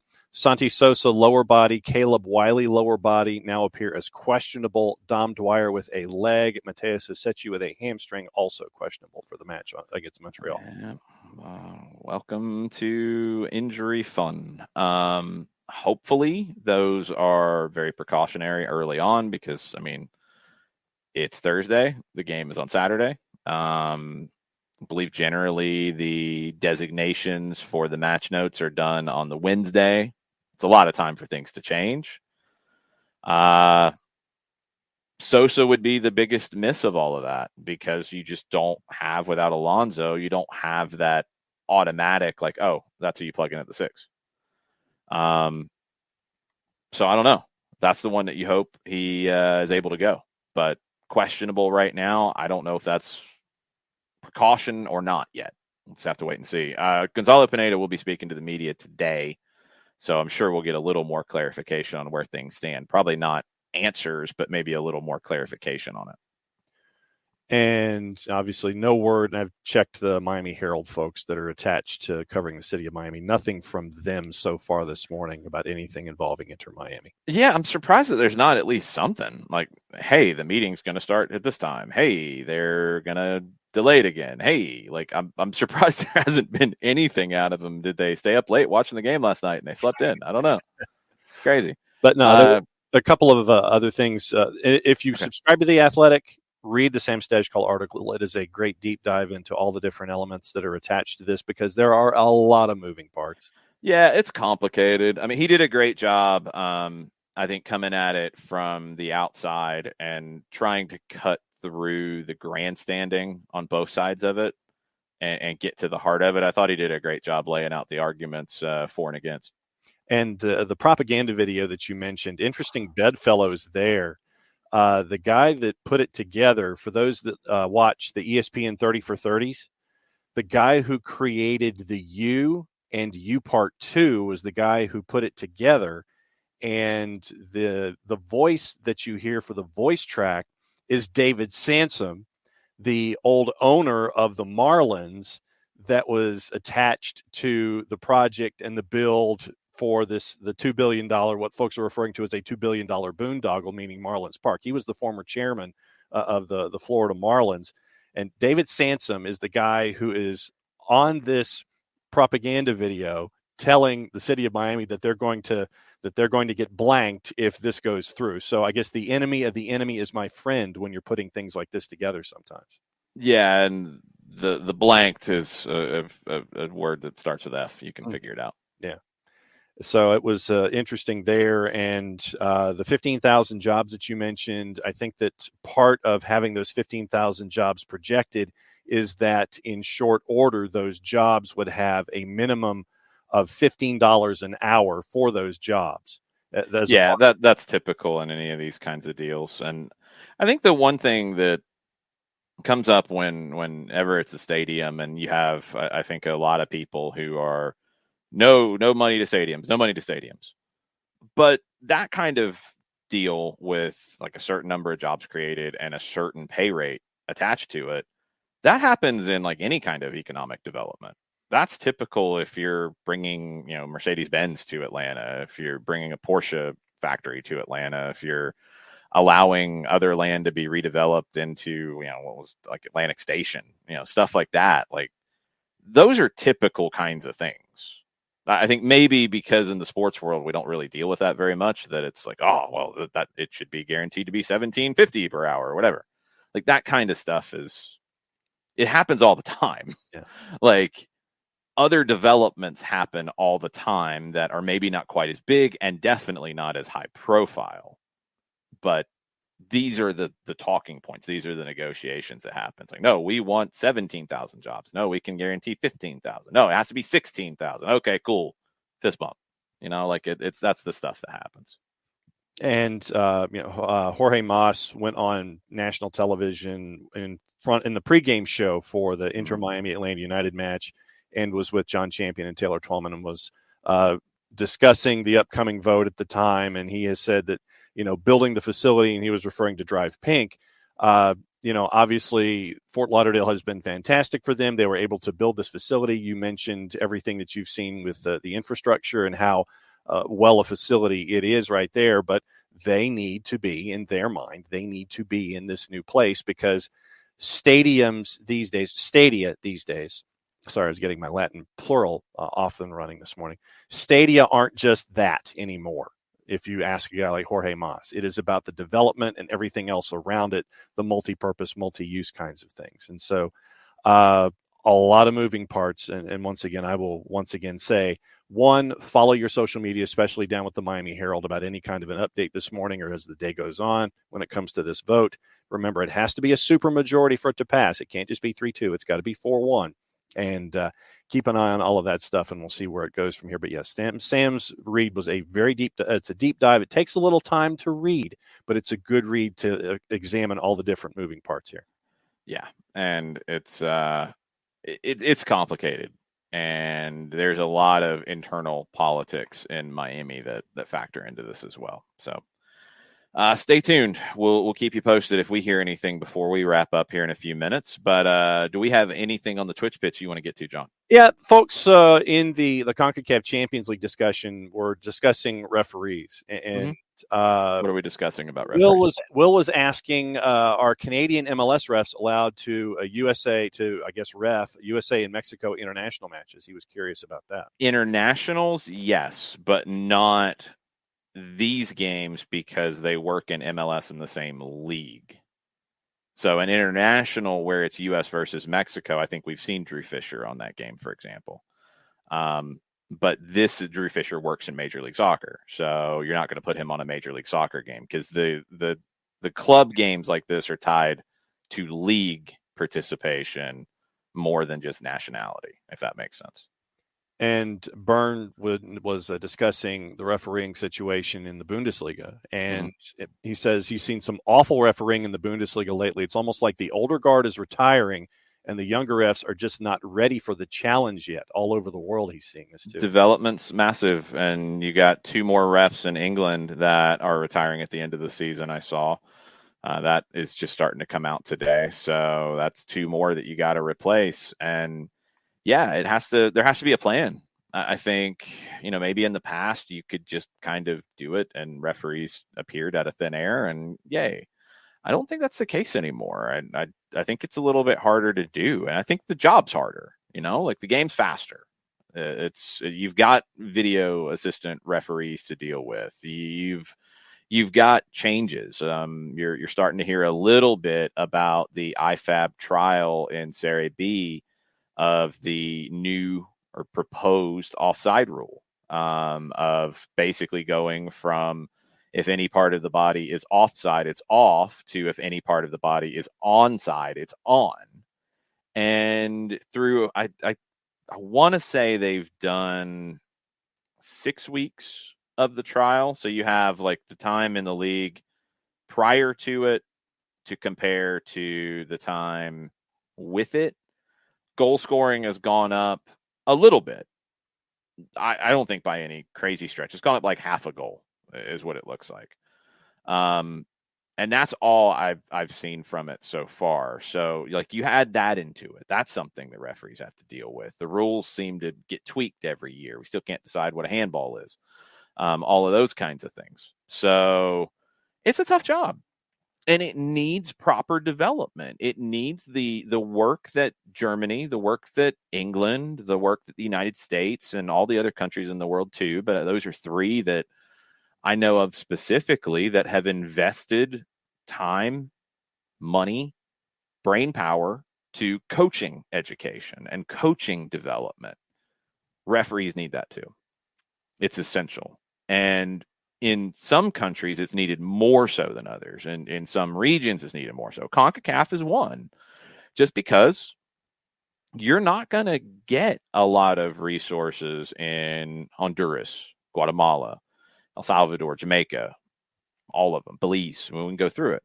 You're not going to get a ton of resources and opportunity for those referees to develop on the same pathway that an MLS or a Liga MX referee will. So CONCACAF needs to step to the fore there and put money towards it. You're going to have, I would hope, increased revenues from an expanded CONCACAF Champions League.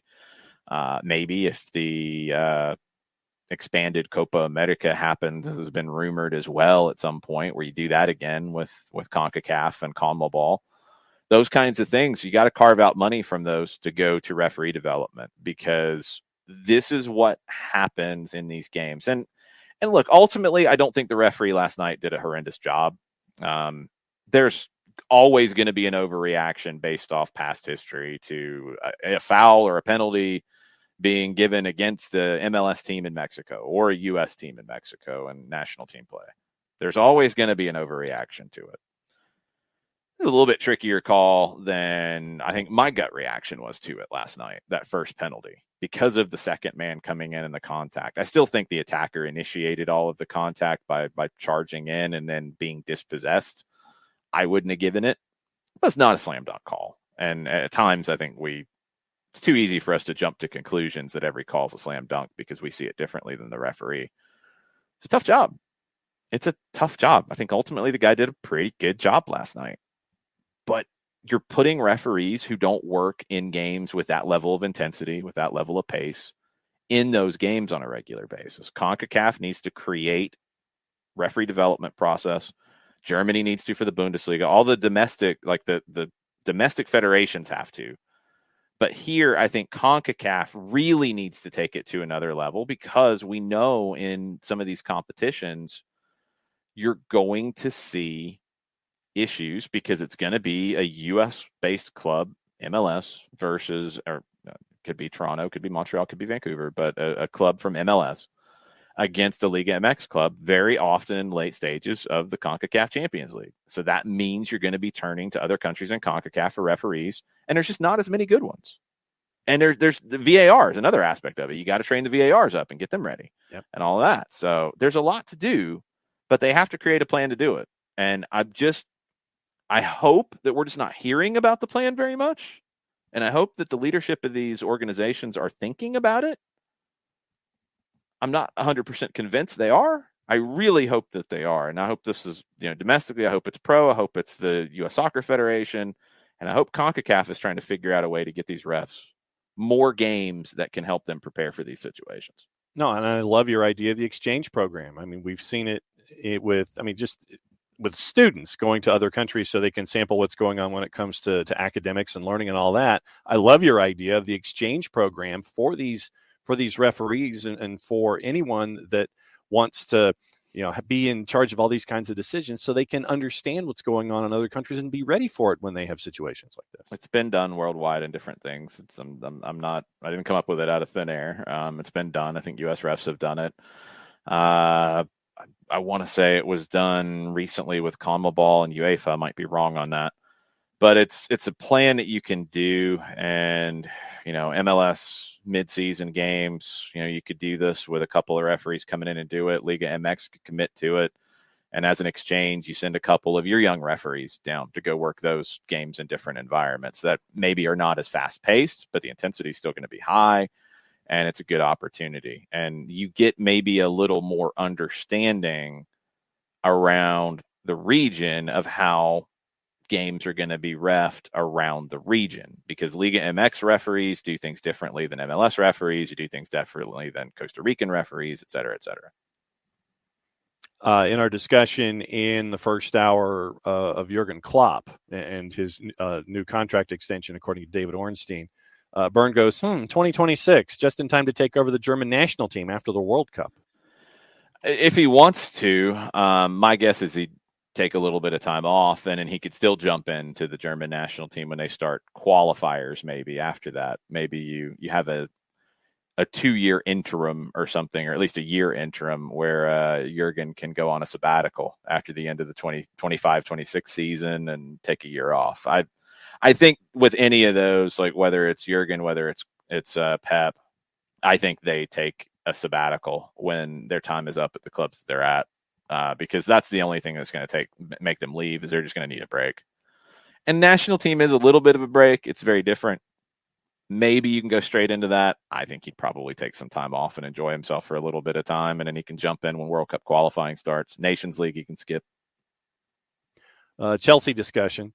And Phoenix and Tafka were wondering basically how is Roman Abramovich in any position to demand anything regarding this, and wondering how he even has the ability to dictate sale terms. Well, I don't think he is necessarily like dictating. I think he probably has connections with the Rain group, and he's probably making strong suggestions, and they're going along with it. I mean, they could say no, but do you want to be the one to say no to an additional, $500 million going to charity? I don't think the Rain group wants to be that person.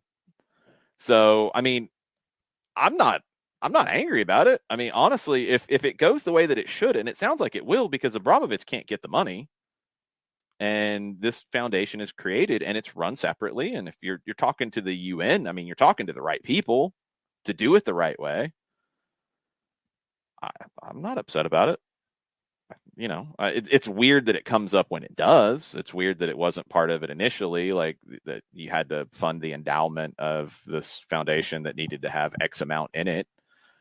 That should have been up front, but a lot of this seems like things should have been up front that weren't. So if Abramovich is using whatever influence he has to get 500,000 or 500 million more thrown into a charity, good on him. Like, I can't hate that. And I don't think the Rain group would be willing to say no. It's like, yeah, that's a good idea. We've got these guys at the table. Yeah. Throw another $500 million to charity. Let's do it. And they're going to do it. So good. Airborne DJ in this morning wants to know what your thoughts are on eliminating the loan rules in the Premier League. There's been a lot of chatter about that lately, specifically in and around the Conor Gallagher situation that sparked the conversations. Yeah, I mean, I don't know why the Conor Gallagher thing got everybody riled up about it. You're not. I don't know exactly what Tom is getting at here, because you're not going to eliminate loans. FIFA has created some more regulations on loans. Honestly, I think it should be across the board that you don't play against your parent club. If I'm negotiating a loan with somebody who's in my league or in my confederation, and I might see this player, I don't want him to play against me. Mm-hmm. So that should be an automatic to me. I don't know why it wouldn't be. So you're not going to get rid of loans. You're not going to get rid of loans within your level or your league or whatever. And it should just be understood. Players don't play against their parent club, period. Because then, I mean, and we've seen this stuff, like if the player has a great game, well, the coach might be ticked off. If the player plays badly, then everybody's going to say, oh, well, see, he didn't want to hurt his parent club. You're putting the player in an unfair situation when that happens. So just make it across the board that they can't play against their parent club. And if I've missed a question, bring it back into the timeline so we can continue to talk about it on the Twitch pitch. Ricky Ricardo is asking if there's any update on Matthew Hoppe. No, there's none. I'm not expecting any updates on it until it's done, honestly, because this is how things go with Atlanta United, right? I thought there was an update on Tuesday at MLS that referred to basically the same stuff that we've all known about the Hoppe deal that's already been previously reported. It had some outdated information on Rocco Rios Novo in there as well. Stuff doesn't get out. So, I mean, unless it's coming from somebody in Mallorca who covers that team, that's the only way I see any developments get announced until a deal gets announced. That's just how it's typically gone with these things. I don't know if Mallorca, and what it seems like is going to come down to, I don't know if Mallorca is willing to let him go, even though they're not playing him before their season's over and they're trying to stay up. Maybe they feel like they might have to break the emergency glass and play him. Seems very strange to me because they haven't really played it much at all. But that seems to be one of the big sticking points, and that schedule's not going away. So it might be hard to pull off before the window closes next Wednesday. Airborne DJ's clarified his question about loans. He says it wasn't not about trying to get rid of loans, but if you want to loan out a ton of players, that should be a risk you take that he plays against you. Tom thinks. Man, there's still this obsession about this game. Like, it's typical they don't play against their parent club, and FIFA has created a situation where you can't loan out a ton of players anymore. So there's nothing wrong with setting up in the loan that you can't play against your parent club. It's just, if it's agreed to, it's agreed to. There's just nothing else to it. Like, it's more rare that you play against your parent club than you don't. It's more rare that you actually play against your parent club. So this is what it is. I don't think it's a big deal. I don't know why it's become a big deal, honestly. I don't know, maybe just the spotlight of being in an FA Cup semifinal or something like that, where you have this player that is looked at as part of the resurgence of Crystal Palace, and he's on loan. So he's not Crystal Palace's player. Big whoop. Like, they could have bought him. They didn't want to. They probably will after this season, knowing if Crystal Palace can find a way to do it. Well, they could have bought him if they wanted to. They didn't do that. So that's what Crystal Palace had to deal with. I mean, nobody got screwed here on this. Like, the loan was agreed to. They didn't know they were going to meet in the semifinals of the FA Cup, and there wasn't a corollary to it that, well, he can't play in league games, but if we get to this part, then yes, he could play. Like, no, it's across the board. You just can't play against your parent club. That was the terms of the loan, and Crystal Palace agreed to it. They're the ones who you should be talking to. Yeah, it's assumed risk in this particular situation. If they wanted to have him have the ability to play against his parent club, they probably would have needed to pay more money. And if they wanted to do that, they should have talked about it. Maybe they tried to. Maybe they couldn't find the agreement, whatever. If you get to that semifinal, it looks silly at that point. And look, Crystal Palace probably worked the media on this really well. Now we really want him to play. Well, then go back to the table and say you commit to buying him for X amount as soon as the window opens. And then maybe you can get them to do it. And you're probably going to have to then pay at a premium to do it. But you can't do that because they can't negotiate anything right now. So you're stuck. It just is what it is. I mean, it's the way loans go. And this has happened before. This is not the first time. Remember this in other situations too. It's just, you do a loan at the beginning of the year and you can't foresee where it's going to go. And if you want the ability to have them play against their parent club, you probably have to pay for that ability. And you're paying a much larger loan fee. Because Coco says, pretty sure Andrew Gutman didn't play against Atlanta last year. He didn't. Pretty that sure was part of the loan. As a rule about playing versus your parent club. It's not about a rule. No. It's not about a rule. It's every loan has that situation. I would be fine if it was a rule where you can't play against your parent club, period. If it's a loan and if FIFA wanted to include that in their loan new regulations, I'd have no problem with it. No problem at all with it. But it is a case-by-case basis right now worldwide on this. And some leagues might have that internally, but from what I was told in MLS, that was not a league rule. That was the terms of the loan between Atlanta and Red Bulls, that Gutman wasn't going to play against Atlanta in those two games. One more thing on the board from Coco having to do with refs. Coco would love to see USL level refs do the exchange program with Liga MX Expansión level refs as well. Sure. I mean, you got a lot of opportunities to do it. And with MLS and Liga MX working together, and the U.S. Federation and the Mexican Federation working together on a lot of things, they can benefit each other in a lot of ways with this. And that should be part of the conversation. Coaching exchanges at the academy levels, referee exchanges, all of that should be on the table. But one thing to keep in mind when we talk referees, like, they're not league specific referees. They're pro referees, and pro referees work USL, Championship and League One and MLS and NISA and NWSL, and some specialize in things, especially when we're talking men's, women's games, although not across the board. But it's more about level that they are in pro as to where they get assigned. You see more of the crossover, like your top referees in MLS aren't going to work USL Championship, although occasionally it happens. You see some of the lower ones that kind of go back and forth. You see some of the USL referees as they start to get their feet wet in MLS. And I don't know the AR situations as well, and I'm sorry for that, but it's not one I track as much. You do see some of the USL center referees, their first assignments when they get MLS call-ups is generally as a fourth. So they're there, they're part of the group. They're probably like an apprentice kind of situation under a good referee who is helping them along. And I'm sure you probably see that with League One up to Championship and so on and so forth. But there's regional, there's travel considerations, there's level considerations. I would definitely like to see across all levels more exchange between Liga MX Expansión, Liga MX Femenil, and NWSL and lower divisions in the US and MLS referees. That'd be great. And looks like Atlanta United 2, just quickly on Twitter, has announced the welcome of Raymar Lopez to the roster. Good that he's arrived. Well, I mean, he's on the roster, but he's here now. He's in Atlanta. So excellent that he has now arrived on loan from Brazil. We'll see how quickly he can get on the pitch and in the mix for the team. What do the Twos have this weekend, John?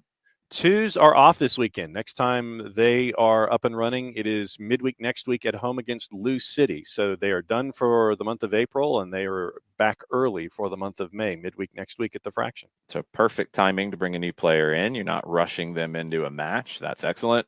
If you have not seen the Ezequiel Barco goal last night, whoo, that was a rocket. Barco with a goal for River in the Libertadores, a 2-1 win for them over Colo-Colo. It ends up being the winning goal. Other games yesterday of interest, Palmeiras went to Ecuador and whooped up on Emelec 3-1. The strongest and Caracas FC 1-1 in Group B in Libertadores. Tolima went to Brazil and beat America Mineiro 3-2. So that group gets interesting. We'll talk about the table here in just a second. Group F, River got their win over Colo-Colo. Fortaleza hosted Alianza Lima and won 2-1. Cerro Porteño hosted Peñarol and won 1-0. On the Sudamericana side, Racing, first loss in a while. They went to Melgar and lost 3-1. Banfield went to Universidad Católica in Ecuador and lost 2-0. And that's it in the South American competitions. Now, the table through 3 match days, they play 6. It's a typical group. You're home and away. Group A, Palmeiras running away with things. Deportivo Táchira is in second. Emelec is in third. Independiente Petrolero is in fourth there. But Palmeiras, 3 wins out of 3. They're in great shape. Group B, Libertad's on top. Paraguayan club Libertad, Tito Villalba's club. They are on 7 points. Atlético Paranaense, Mateus Rossetti's former club, is in second. Caracas and the strongest are tied for third and fourth on 2 points. Group C, Estudiantes de La Plata is on top on 7. Red Bull Bragantino is on 4, level with Nacional, but a slightly better goal differential. And Vélez, not so great after losing at home. They are at the bottom. Group D, very close. Independiente del Valle is on 5 points at the top on goal difference over Atlético Mineiro. They drew 1-1 this week. Tolima, with their win, moves into third on 4 points. So 2 on 5 points, 1 on 4. Group E, Corinthians at the top with 2 wins. You do have a match tonight with Club Always Ready in Bolivia. Highest place you can find, highest airport in South America, in this town next to La Paz. They are hosting Deportivo Cali. They are both on 3 points. Boca losing in Brazil to Corinthians. They're at the bottom right now on 3 points. It could be at the bottom at the end of the night, depending on the result from Cali and Club Always Ready. Group F, Rivers on top, 3 wins out of 3. Everybody's saying that they're the one who can challenge the Brazilian clubs who've dominated Libertadores lately. Colo-Colo is next on 6. Fortaleza's on 3. Alianza Lima at the bottom with nada. Group G, Cerro Porteño takes the lead.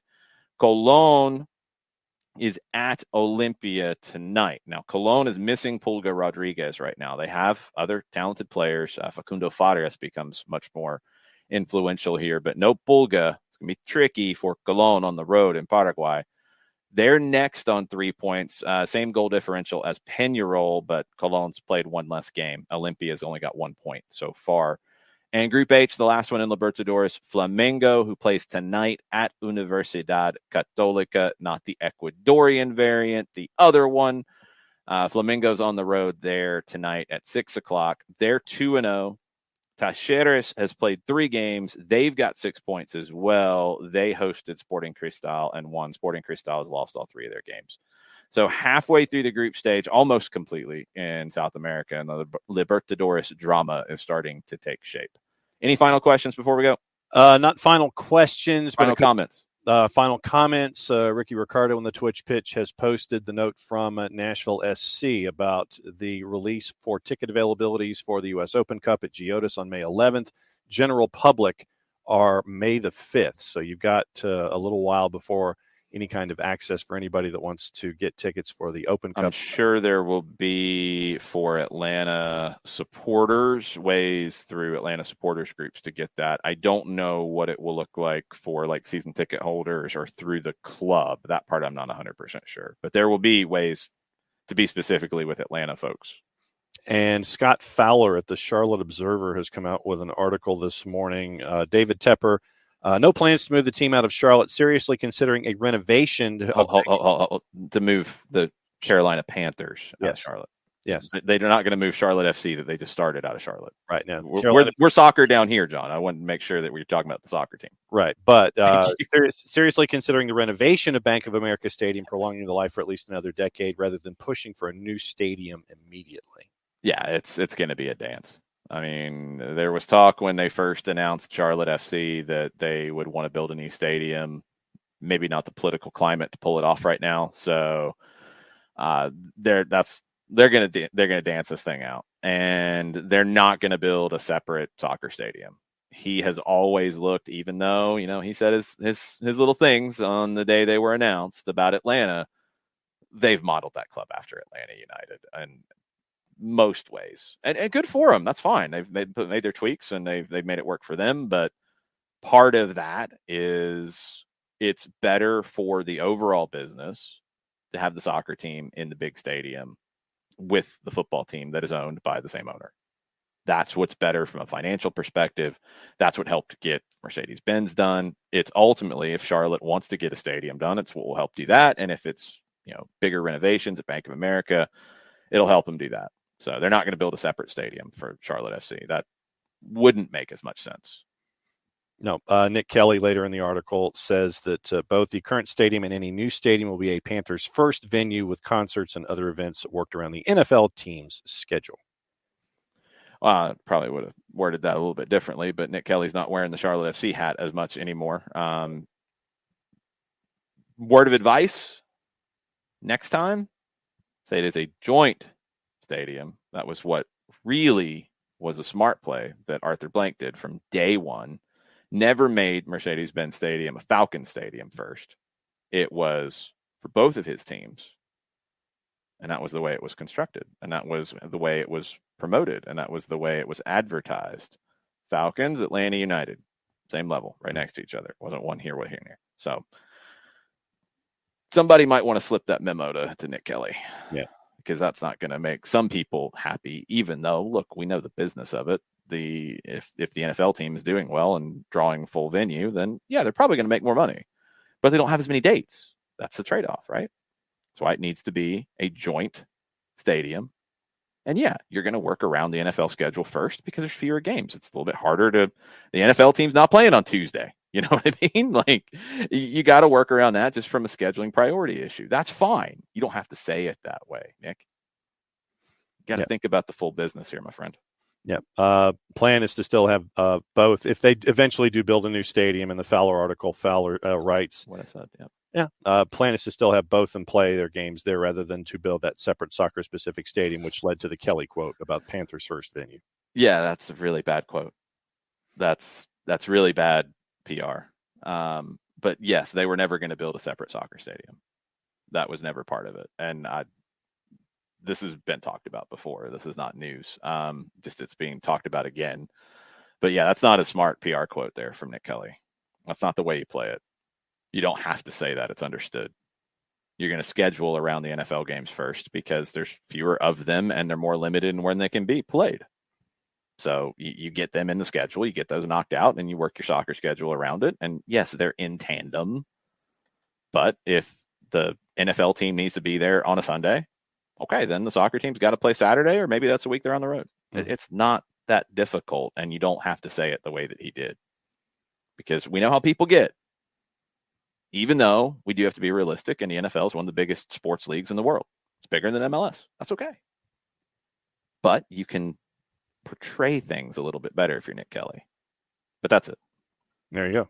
And we are officially caught up on thoughts and questions on the Twitch and the Twitter, sir. All right, that'll do it for us. We'll be back at 6:30 on the Twitch. We'll be at Brook Run Park hanging out with our friends with Rush Union, thanks to the Flood Project. Hope to see some of you there. And if not, we'll see you on Twitch. And if you're not free this evening, then we'll see you tomorrow morning on Twitch. It'll be a definite 2-hour show, maybe even slightly less if needed, because I got a plane to catch to Montreal. So we'll get you ready for the weekend in fantasy. We'll get you ready for the weekend in MLS. We'll get you ready for Atlanta and Montreal on tomorrow's show. Hope you can join us then. Y'all have a good rest of the day. Mucha plata, y'all. Mucha plata, y'all.